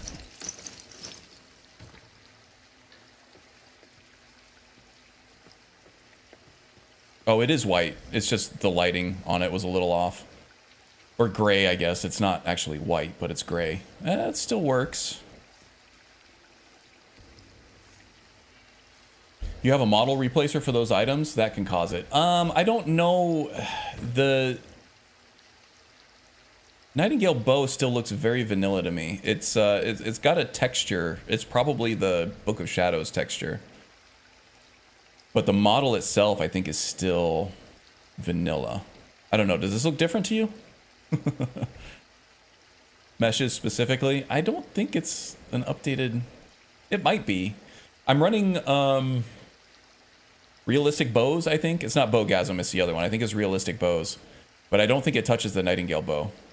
Because this definitely doesn't look realistic. Yeah, Wind, this is the AE CC stuff. It's a really nice house, actually. I think it's an Eleonora creation. Which you know she's going to do a good job. Regardless of where it releases. Actually, this one does look a little darker. Nah, it's about the same.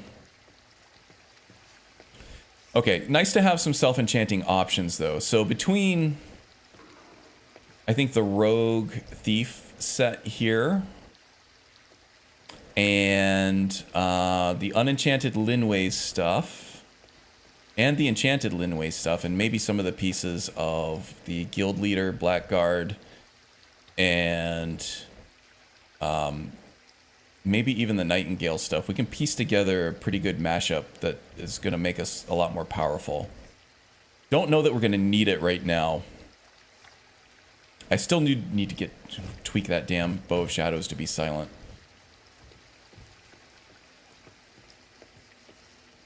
Okay, but I think that's about it. The Paragons. Is there anything else I can put up here? Yeah, I think we're good. Oh, then it might be actually on her end then, not the first player home mod she's had this issue with. Okay. Yeah, could be. It's also possible that some of these weapon racks might be modded and then making their way into the player home. I don't know. But I have it active right now, so I could put this in. That works fine, but if I leave the cell and I come back, it's invisible. For whatever reason, when I tried to put it up on this guy, now it's just completely... Oh, it was completely busted. It went up there, but then disappeared. Yeah, same issue.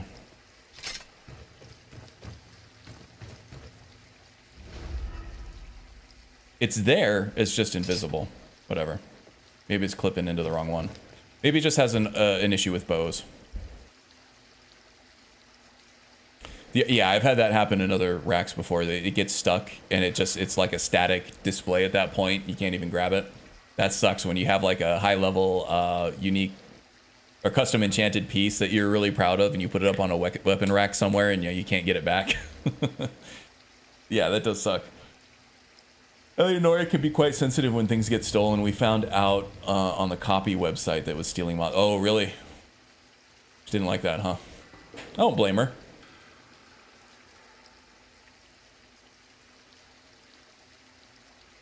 Should not disappear on cell load. Well, yeah, like when I left it here in my last play session when I was off stream, it was visible. It was visible like this, but then I left. It didn't disappear, it just became invisible, right? It didn't leave the game world, it was still there, you just couldn't see it. So if I leave the area and then come back, it's probably going to be invisible.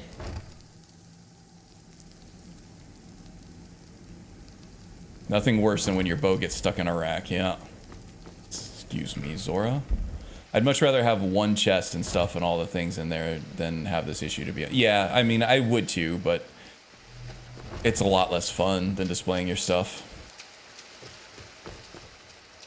Less useful, more fun.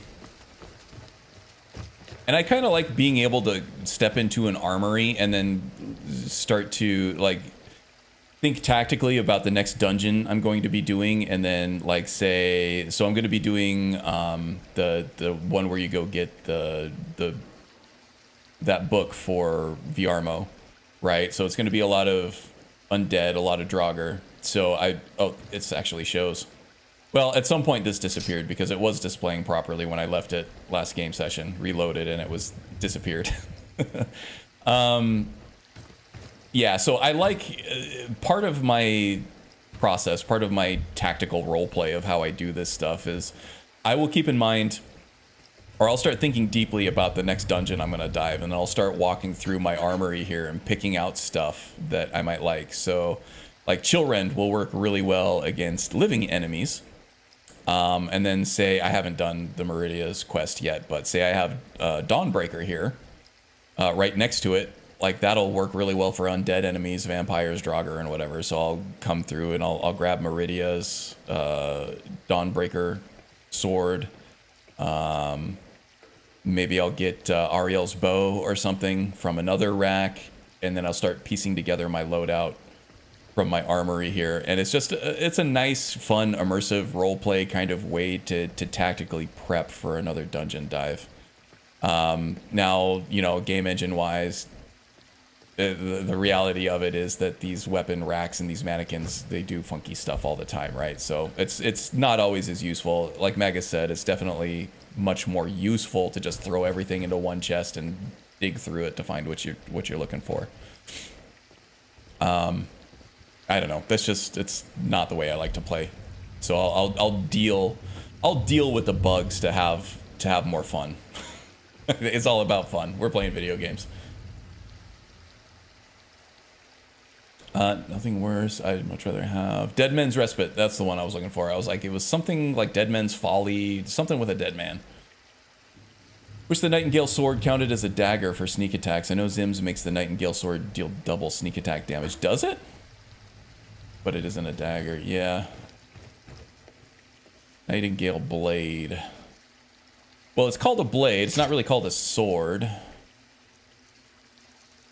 It does make it just more generally useful for combat situations.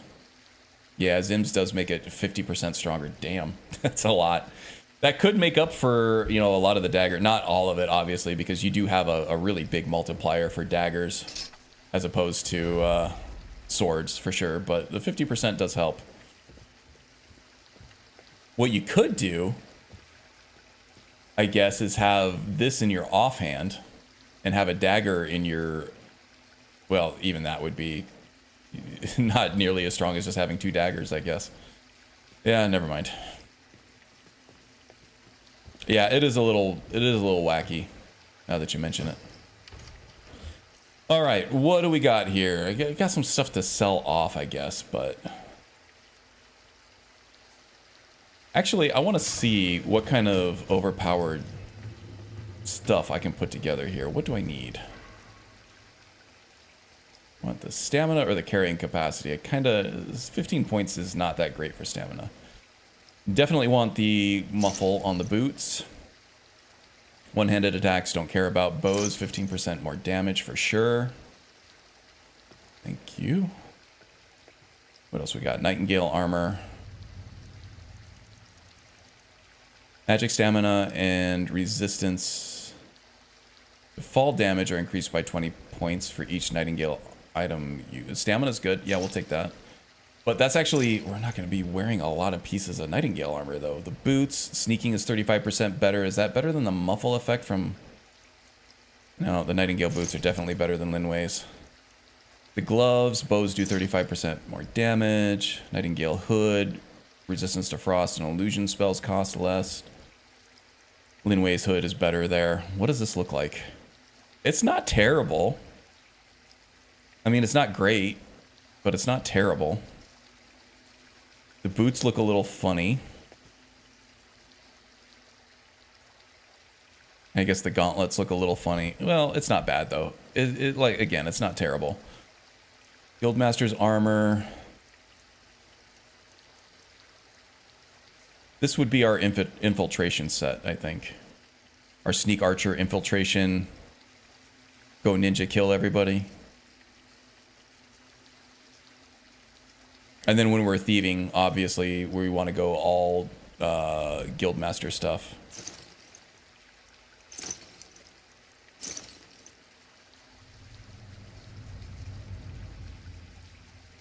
Anyway, I guess I could keep it all and just replace it as necessary. Swap things out as needed. I could even do equip sets in Sky UI. Hook it up to a hotkey. I like it. And with the expanded carry weight on it, we're going to be good for a while. Don't need to worry about encumbrance too much. You don't need much more than 2 times damage from sneak with Nightingale Sword if using Zims, in my opinion. Yeah, probably not.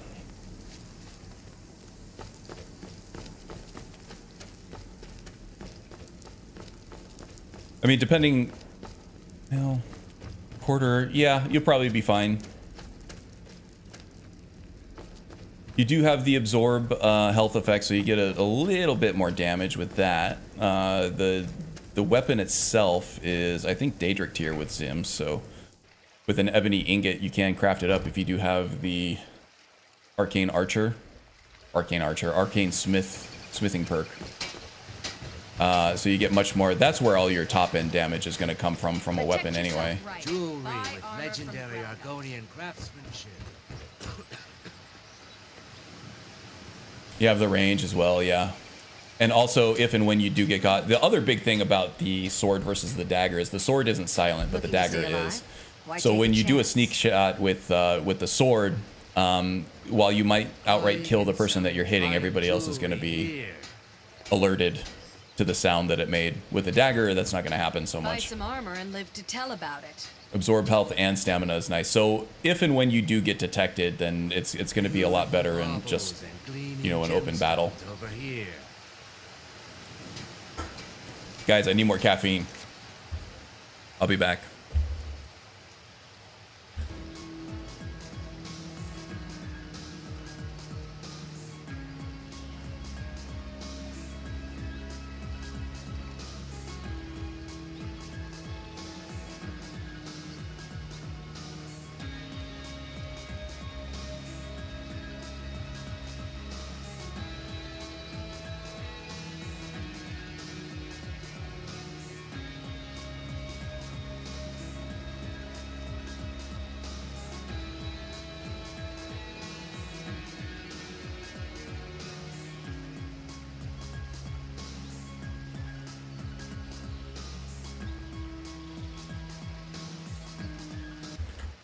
I'm back. You like these images? Yeah, thanks. I was just using ChatGPT to generate those. If I had the time or the skill or the talent to do them myself, I would gladly do that, but I don't have any of those 3 things. So I just have ChatGPT do it for me. Now, it's not a flawless solution. AI image generation stuff is very, very hit or miss. So you do end up spending a lot of time trying to, you know, randomly just roll the dice to see if it gives you the right thing. But eventually, yeah, it'll give you something pretty good, I think. I believe the Nightingale stuff is meant for both stealth and open combat. Yeah, I can get behind that. Or was meant for that. I'm curious though, why a race that hatches from eggs has breasts, right?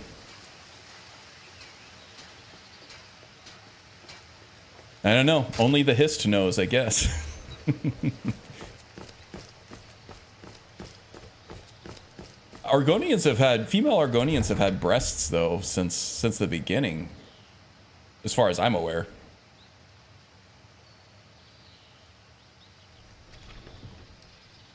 I mean, not that I'm complaining, mind you.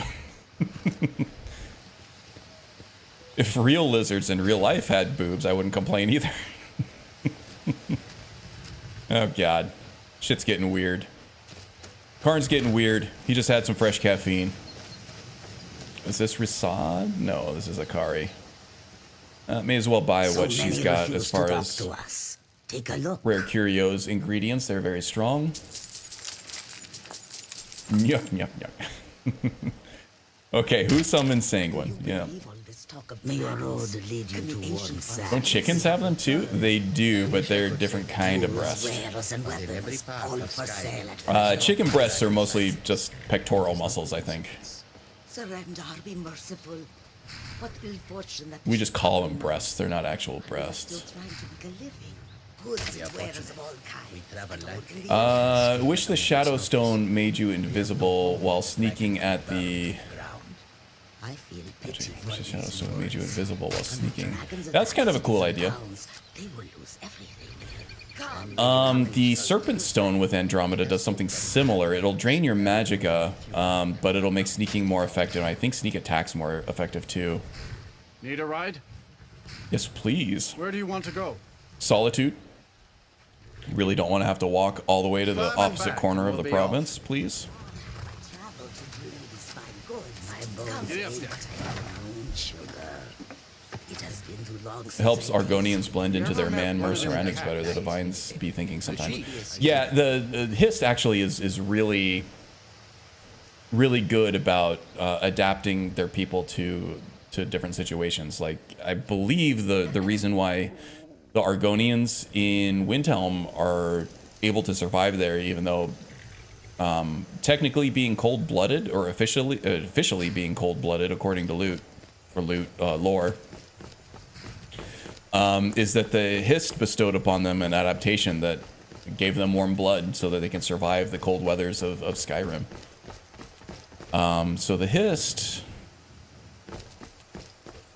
is definitely able to help these people be much more adaptable to their environment. And if that means having boobs, that means having boobs.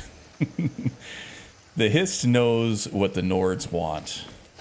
And the Nords want lizard people with big ol' knockers.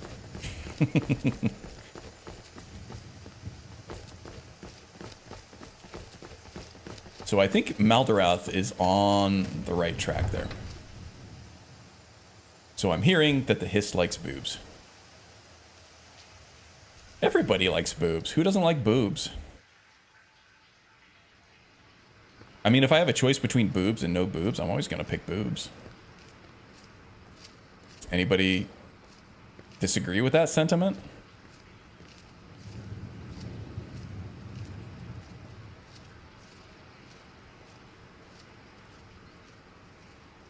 Figure the Divines did it because of the Khajiit.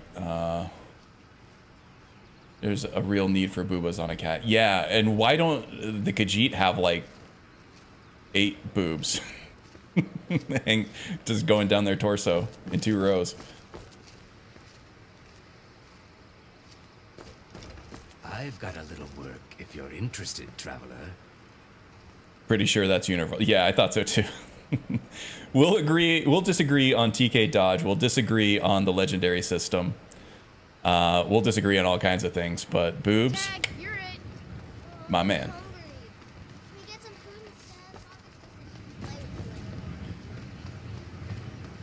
Followers are waiting. Where did Zora go anyway? All right, whatever. We need to go speak to Viarmo. Let's go do this Dead Men's Respite thing. Dead Man's Respite.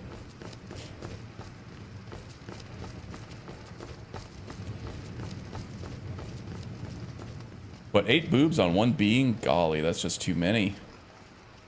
I mean, I like boobs.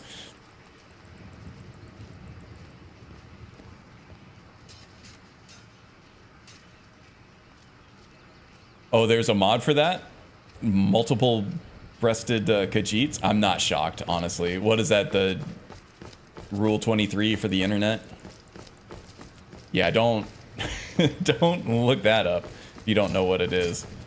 Well, or do look it up if you're ready for some adventure, I guess.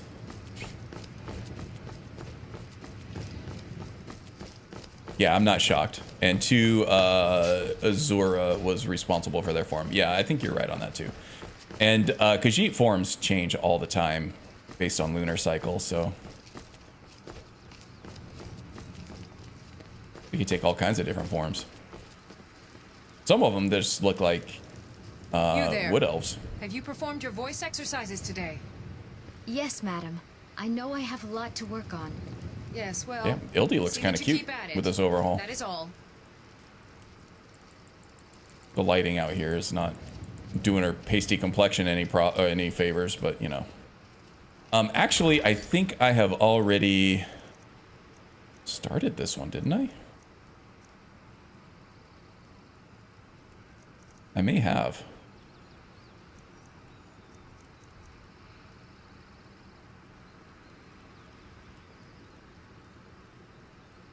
Maybe not. I thought I did.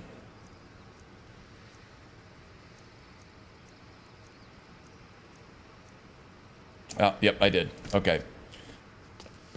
All right, so we're good here. Actually, if I can find Gerard, I could do some speech training right now. We did just level up outside of the Somerset Shadow Sanctum over there. We only have 2 hands, 8 boobs wouldn't make a difference. Right, well... Depending on what you're doing, you may only have 1 free hand and 2 available boobs, Gildy, so we make do with that all the time. Good to meet a prospective bard. Options, my friend, options. Well, you've come to the right place. Wow, this stream really went off the rails, didn't it? I am sorry. If you're watching this with your family or your grandma, really sorry about how awkward that must be for you right now. But also, I find it infinitely entertaining picturing that scene. Oh yeah, I believe you. I'm not looking that up on stream though. Absolutely not looking that up on stream. Nobody. Stop trying to bait me into getting my channel banned. Even grandmas like boobs. That's true. That is true.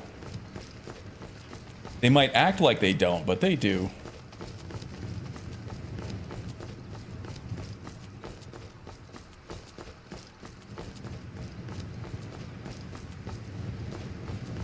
Does it count if I am a grandma? Well, okay. No, that's awesome. Let's let you be the voice of grandmas everywhere. What do you think about boobs? Yay or nay? And we're not talking like sexually here or anything. It's just, you know, boobs are fun for everybody.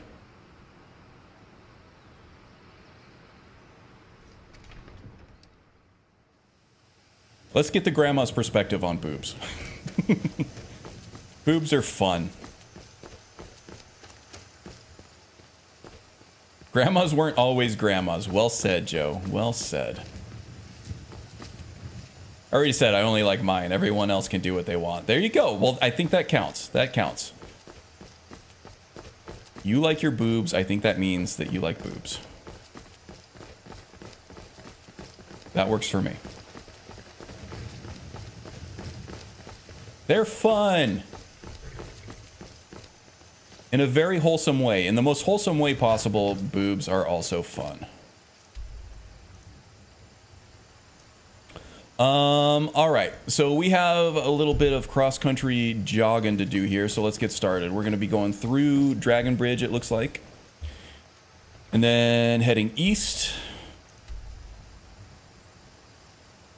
approaching the swamps of Morthal over there, but really, before we hit the bridge on the way to Morthal, we're going to take a path off of the road, and we're going to come around here. Yeah, I've been here a few times. It's there's no easy fast travel point to get there, so you end up just kind of having to hoof it, either on a horse or on foot. So I know the way. We'll get there.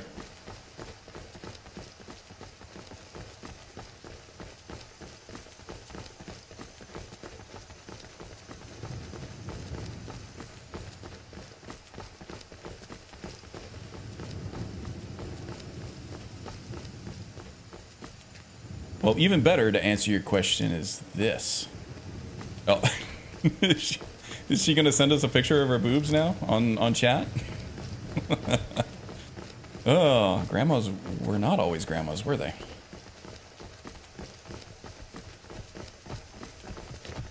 What is that over there? Is that the shady orc that's trying to sell us skooma?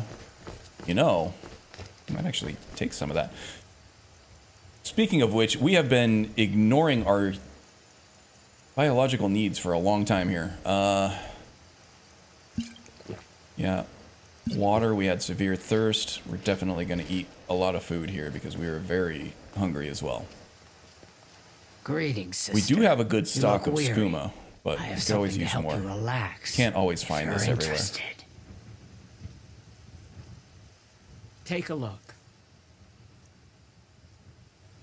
Sleeping tree sap. There's the skooma. We'll just buy a couple bottles. We'll top off here. All right, then.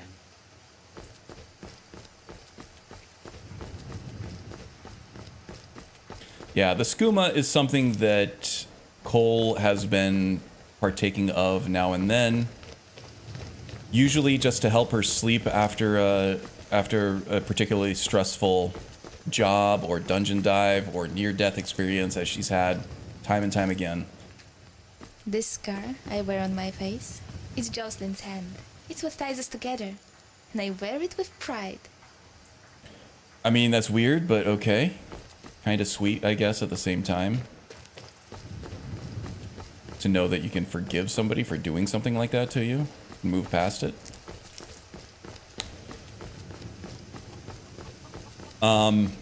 Yeah, but in terms of skooma use, Cole has been not a daily user.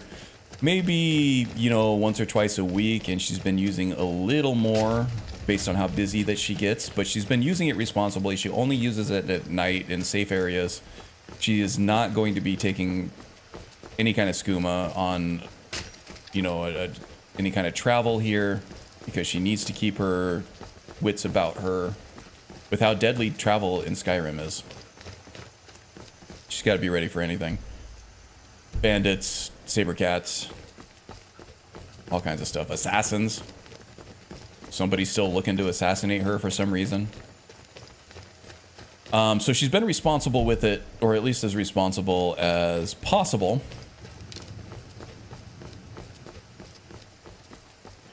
But there's only so responsible you can get with skooma. And skooma, as many people know, is really, really...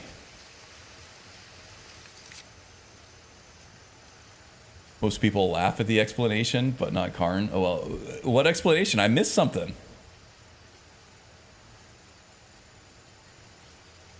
I missed something, Queen. Okay, let me see.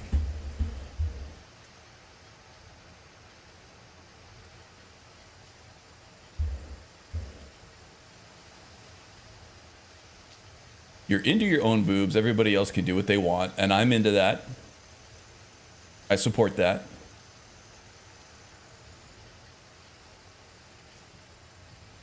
Well, even better to answer your question is this. And then that's all I got. Did you get modded or something? Auto-modded? I think I missed something. Either that or the joke went way over my head. Boobs for everyone, says Maldaroth. Yes.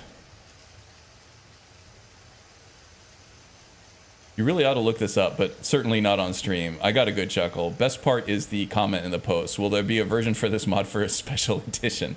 Oh boy. I'm definitely going to look that up later for personal reasons. Don't judge me. Are those roads by Clever Charf? I don't know. Possibly. This is an old Nulvis guide, so I kind of was just going through. I was following directions. Installing whatever they told me to install. Most of the visual mods in this game, I have no idea what they are. Make sure to do it in front of your wife. I will. Let's see if it shows this time. Yeah, I'm not seeing anything. Maybe it's because I'm using the OBS plugin. Let me look here.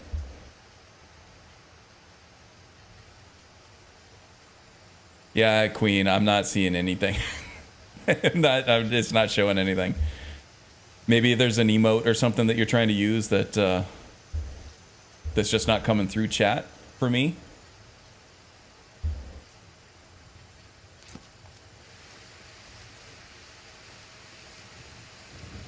Slowly for YouTube.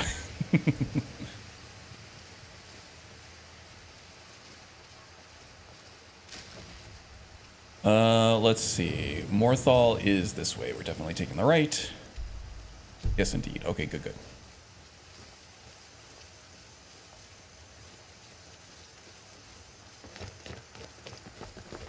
Not emote. Seoch. Pronounced Keok. Keok?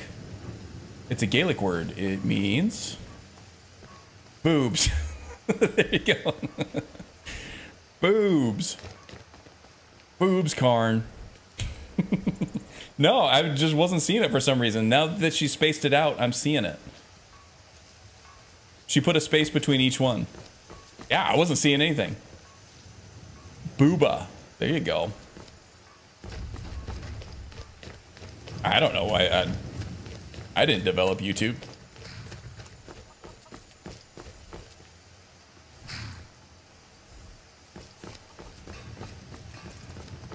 Boobs.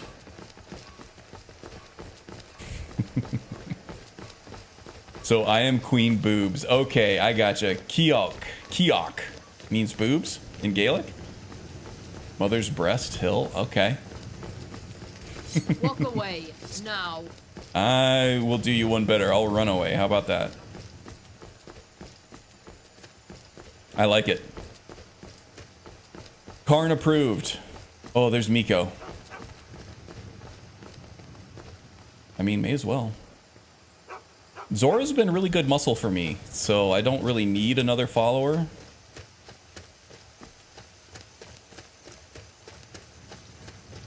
But having a creature like this that is... There's a pair of boob-shaped mountains in Scotland called the Keok Mountains. That's amazing. I knew there's a reason I loved every Scottish person I met.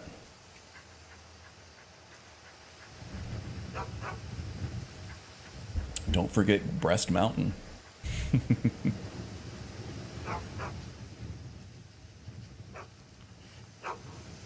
Okay, I think For is unsure of herself as Cole is in certain aspects. Of my dog, Sir Cuddles. All he needs now is to be knighted. Having this creature around that is unconditionally loyal, emotionally resonant, and completely pure and innocent in terms of intention, it could be very refreshing for Cole to have around, and it could be a good emotional outlet so she's not pouring everything into Zora all the time, even though, you know, Zora handles that role really well too. Zora also is a dog lover, so having the dog around in our little party could make a lot of sense.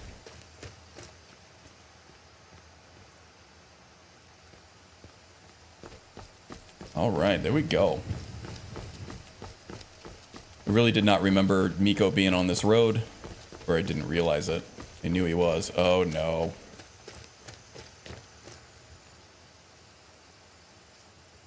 Oh no, we're good. Okay, I saw the ground over here being all jacked up, and I thought the cell had failed to load again, but no, I'm saving just fine. It's just that the modded area, there needs to be a patch or something.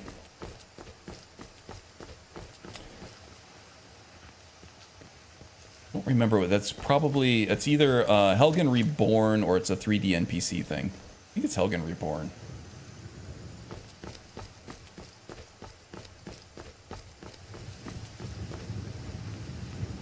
I developed my gamer name years ago on the phone app Game of War. Played it for years. I've never even heard of that one.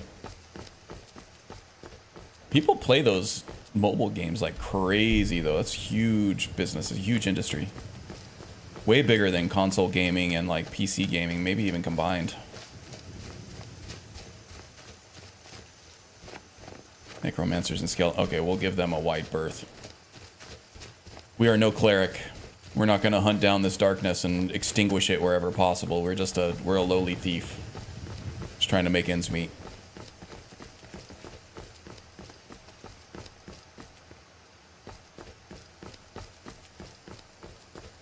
Don't forget the Keok outdoor store on the Isle of Shetland. Oh no. Scotland people love boobs more than most people. That's amazing. Scotland's awesome. I want to go move to Scotland.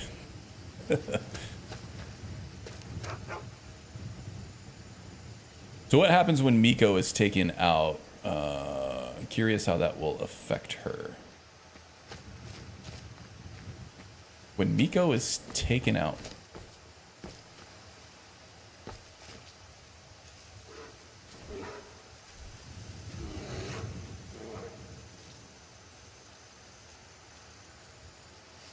Oh, the attribute regeneration while you're using it. I just gonna blow all kinds of shit up now. There's a bear over here. You guys want to take on a bear? I wouldn't mind having their alchemy ingredients.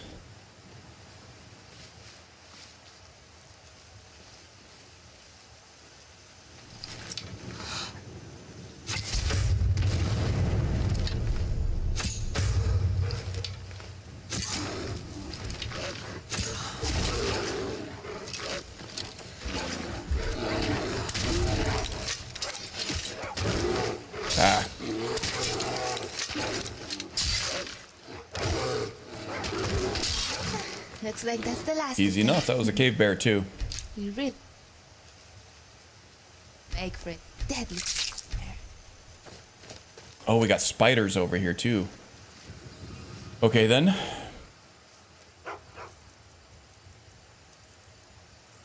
Let's use the Nightingale bow this time. We'll see how this 50% sneak damage adds up.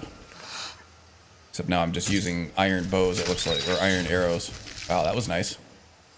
I'll take that.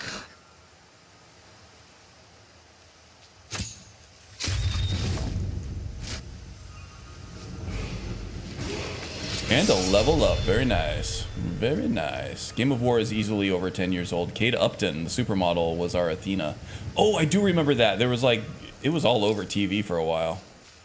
Kind of like how Raid Shadow Legends has that huge marketing budget and you see it all over the place. I do remember that. There was like a Super Bowl commercial for it or something.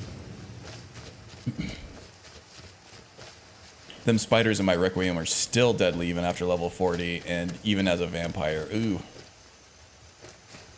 As a vampire, you get like immunity to poison too, don't you?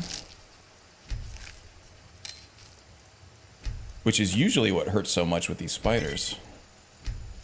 But no, I do remember, I think I caught some of your stream last week, and yeah, those spiders were just thrashing you. Which probably wouldn't have been a problem if you had a dodge mod installed.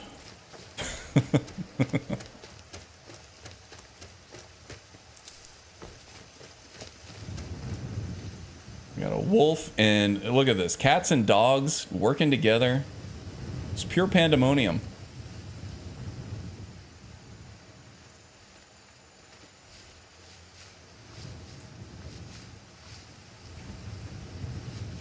And now they're all large.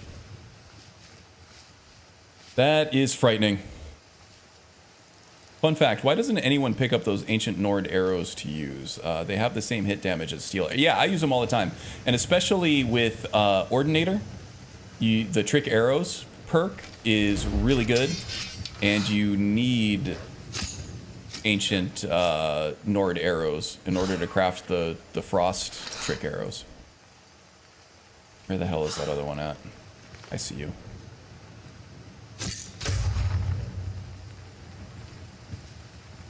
Dodge mod, you say? Any recommendations, Card? TK Dodge, and use the non-scripted Nemesis version one. In fact, I'll go find it for you. I have been outnumbered and ganged up on for the... Ooh, there's a Daedric bow there, too. For my use of TK Dodge here lately, and it's an extreme injustice. So having somebody else on my side with the dodge mods, more than welcome.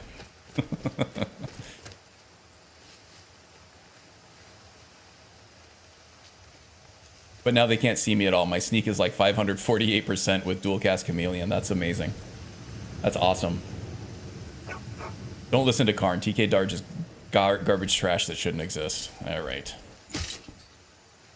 Why don't you tell us what you really think about it, Magus? No, I do actually recommend dodge mods. They do a few different things. that really help to make your combat feel more responsive. And I like it. TK Dodge RE script free. This is the one that I use. It requires Nemesis, the not FNIS. The original TK Dodge mod uses FNIS, and it's also it's scripted, so you're gonna have script lag for it. The script free one requires Nemesis, the behavior engine. You're probably already using it for other stuff, but it is also lag free, which is highly recommended to use over the scripted version.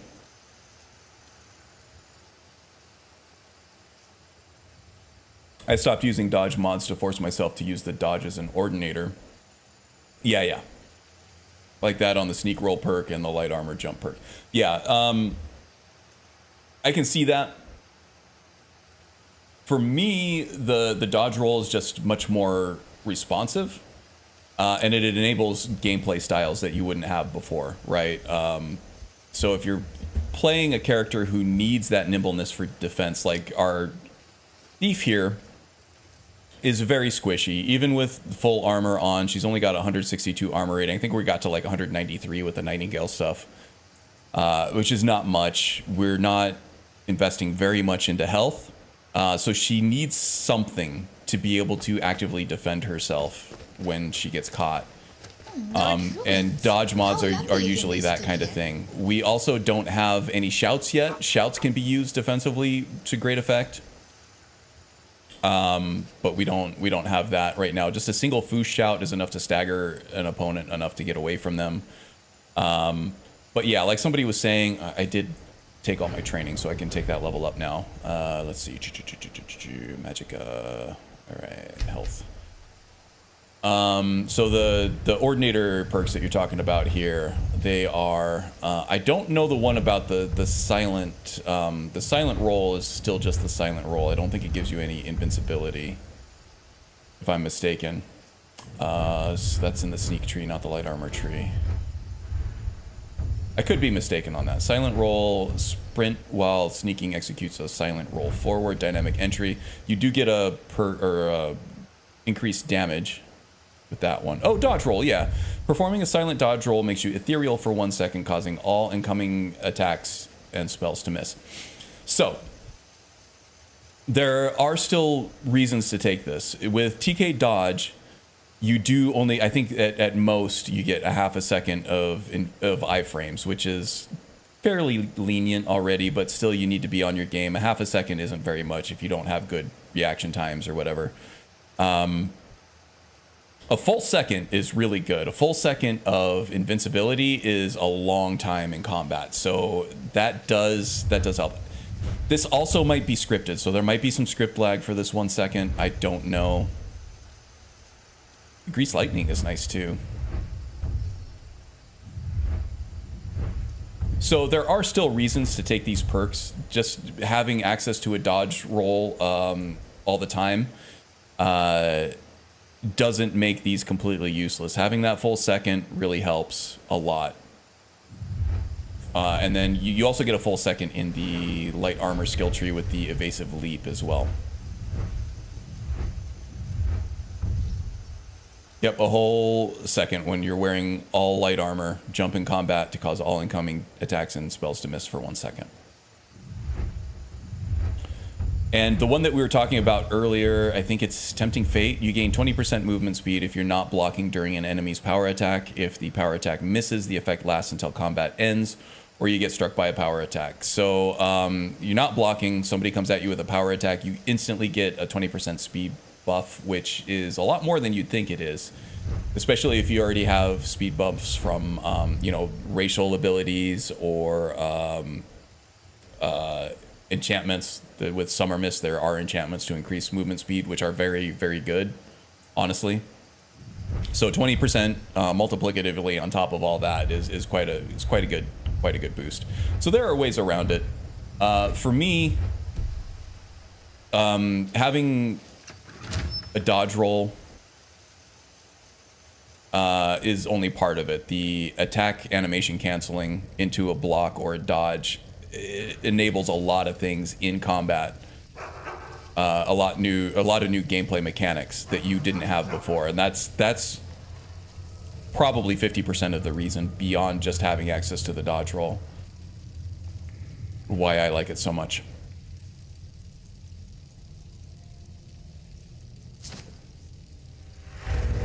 And Naya has that ridiculous 40% from the Steed Stone too. Yeah, that's true. That's true.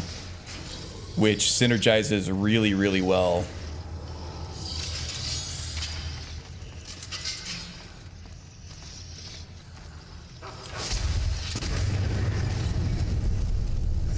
With unarmed perks. Ah, shit. Where are my followers, damn it?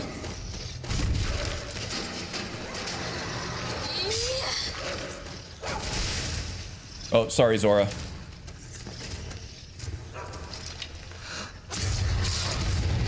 Watch it. You're okay.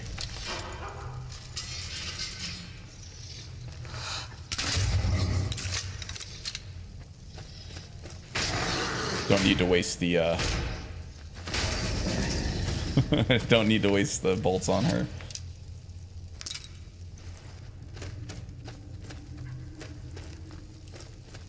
The slide tackle is also a thing I'm a big fan of too. It gives you a little more mobility.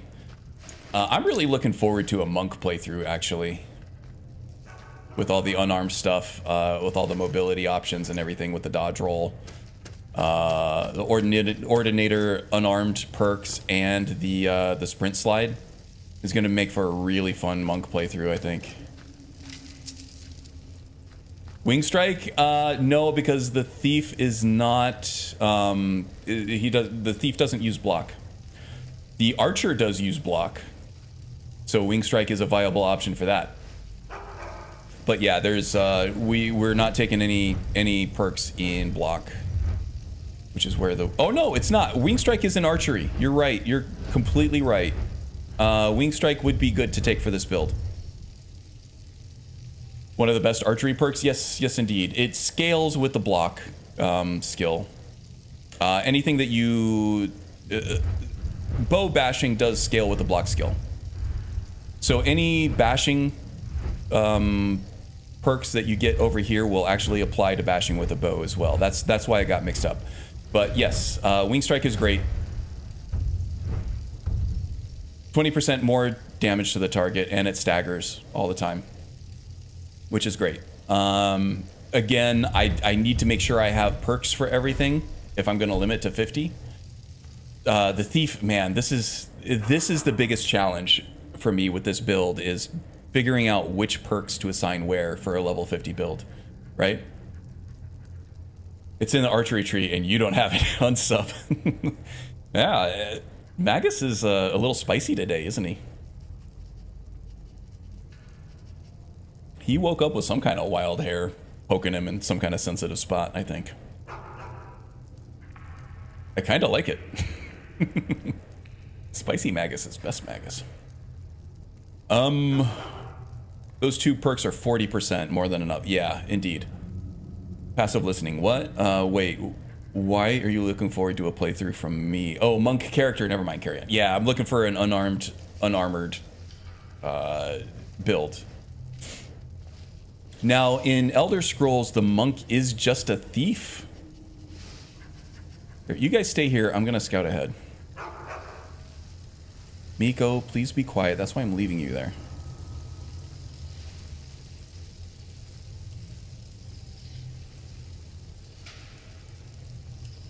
Okay, one thing I want to do... All right, let's do this.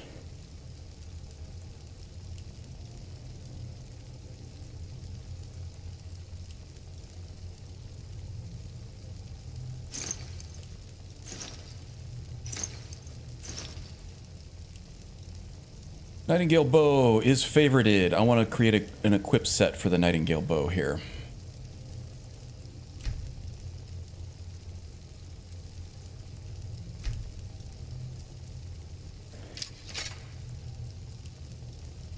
Save that, and then hotkey.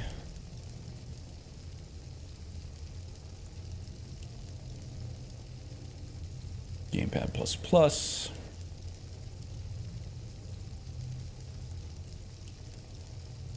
Turn off the controller so I have access to the keys. Okay.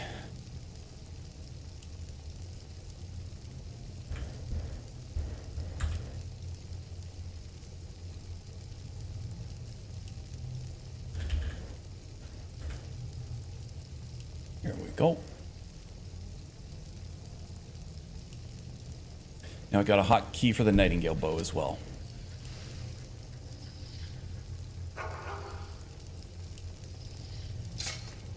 So we have Bow of Shadows, crossbow, and Nightingale bow. There we go. All tools of the trade.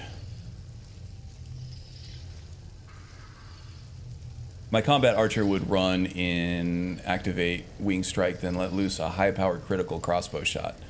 Very nice, very nice. I mean, does it have to be level 50? No, it doesn't. That's just one of the... Builds are harder not to restrict, right? Because the whole point of a build guide is to get your character to a point where gameplay is viable and fun at all levels. And so, for a lot of us, creating this build like never stops, right? It's like you'll play a character until you're level 80 and you'll keep progressing, you'll keep getting stronger. But for a build guide, it's a little different. At some point, you need like a stopping point. Otherwise, your build guide will be 17 hours long. And you're like, wow, I'm missing like my arrow model on this. That's weird.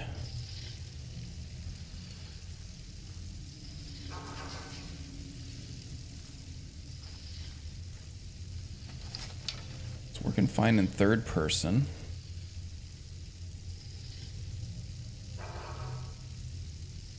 So weird.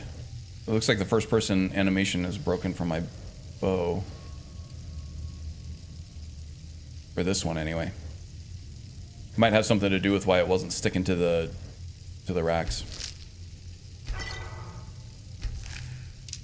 So yeah, it might be just an arbitrary stopping point, but classically with build guides for, you know, the people who did build guides in the past, once you get to level 50, leveling becomes a little harder, so they would consider that a soft cap, the level 50. So that just kind of became build guide standard, was that level 50. So that's why that happens. It doesn't have to stop at level 50. In fact, my Shadow Ninja build guide for the Triumvirate Shadow Mage, he was not specifically a level 50 character either. I just gave you a bunch of key perks that you could use, and there were far less than 50 of those, for sure.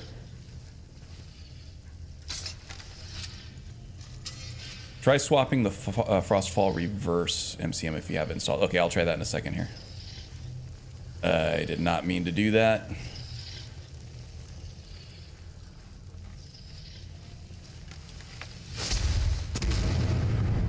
There we go.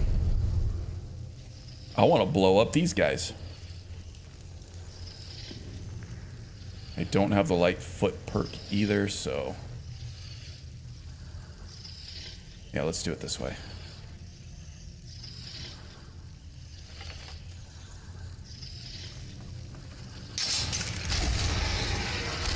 Oh, I triggered him. It's working fine for this bow, though. Just not the Nightingale bow.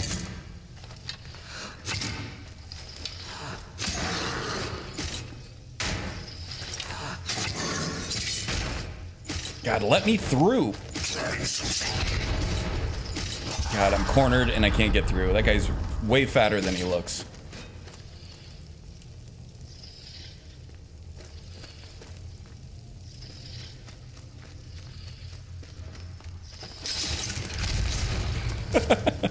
God damn it.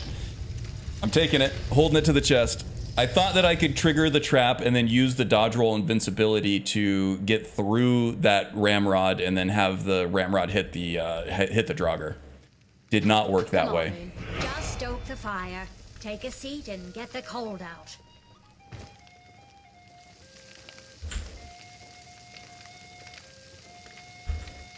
Why is the head tracking not working?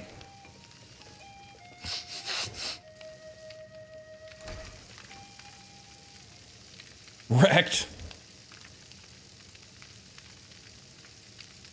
Perfect chance for a wing strike right there. Yeah, indeed, indeed.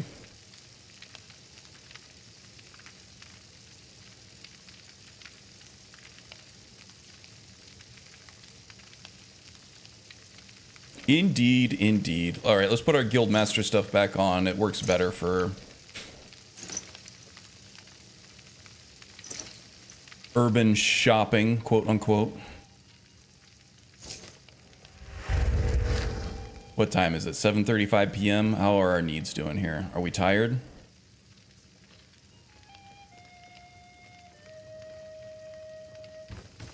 Did I lose my hotkeys? No, there we go. We got Miko and Zora back. They helped save me here. They brought me back to safety. Car Ramrod. Say Car Ramrod. Say Car Ramrod. This is Car Ramrod. I know, every time I say Ramrod, I think of that. Combat Archer in Requiem, huh? Well, Wing Strike isn't a perk in Requiem, so it wouldn't be able to... Solfrid was Requiem? I didn't know she was Requiem. I thought she was Ordinator. Karn got the reference. Yes, indeed. Yes, indeed. What was that troop called? It's like Broken Lizard or something like that? They really went down... I mean, Beerfest was okay, but it was no Super Troopers. Super Troopers was hilarious, and they never hit again after that. Would a Necrolock be cool? I think it would be cool. I ain't asking for much. Just a few septums. I mean, pretty much all Necromancers are a little bit Warlock, right? Just a little bit. There's definitely overlap. A few septums for my supper is all I ask. Wait, I might be confused here. I didn't see the Requiem part. Yeah, I thought she was Ordinator. That was a really cool build, though. It was a really cool build. A few septums. Yeah, kind of like an arcane combat archer with frost magic hooked up. That was awesome. Necromancer who uses the Warlock spells from Triumvirate spells would be cool to see. Yes, indeed. Yes, indeed it would. And it would work skill-wise, too. There's a lot of overlap between the Necromancer and the Warlock. You have your Conjuration, and of course you have Destruction, which can help. Illusion for the curses would go really well with the Necromancer as well. It works. It just all works really well. There's enough overlap that you can easily use both. It's just that so much of the Warlock has to do with capturing, like binding spirits with your destruction spells and then using those spirits with the conjuration spells. But if you're focusing on raising the dead with your conjuration instead of summoning those like eldritch beings, then you're losing out on a big part of the synergy that is meant for that Triumvirate Warlock. But there's still some good stuff in there, regardless if you're not using that synergy. Funny enough, Triumvirate works way better in a Requiem setup over an actual NI center. Does it? I know it works well. I didn't see how it actually works better, but I don't know Requiem that well. I did watch the Nightblade build guide that I posted on my channel from, what's his name, Zen? I think his name is Zen. He does the Lore Rim build guides. Really good build guides, by the way. Check out his channel. I don't even play Lore Rim, but I still like watching his build guides. And it does look like Nightblade works really well with Requiem, but that was really the only Triumvirate spell that I saw. I think it's why I'm enjoying it so much more now versus Ordinator and Apocalypse. Okay.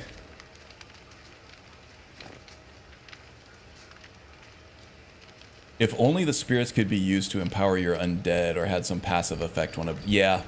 That would be cool, but then that would kind of violate the closed circuit of how those Triumvirate builds are supposed to work. Well, I don't think we got through the Bard's College stuff, but we did unlock the speech trainer anyway, and that was kind of the main goal. I'm kind of past my window here, and I need to eat something. I'm getting kind of hungry. So I am going to end the the stream on this cliffhanger. We are running Shadow of Skyrim, so we did get a debuff. Let's see what our debuff is here before I leave you. And what are nemesis? There's no nemesis? Oh, because I killed myself. And there's no debuffs either. Okay, so we're just doing the alternate death stuff. That's fine. Cole's gonna have to learn from this because we died to a trap. There's no nemesis or anything to kill for that. Whatever. I got a 6,000 damage sneak crit hit. That's the image that I showed. Okay, yeah, that's the negative 600,000 damage and the negative with the one shot. Yes, interesting. Did you use Nightblade for that?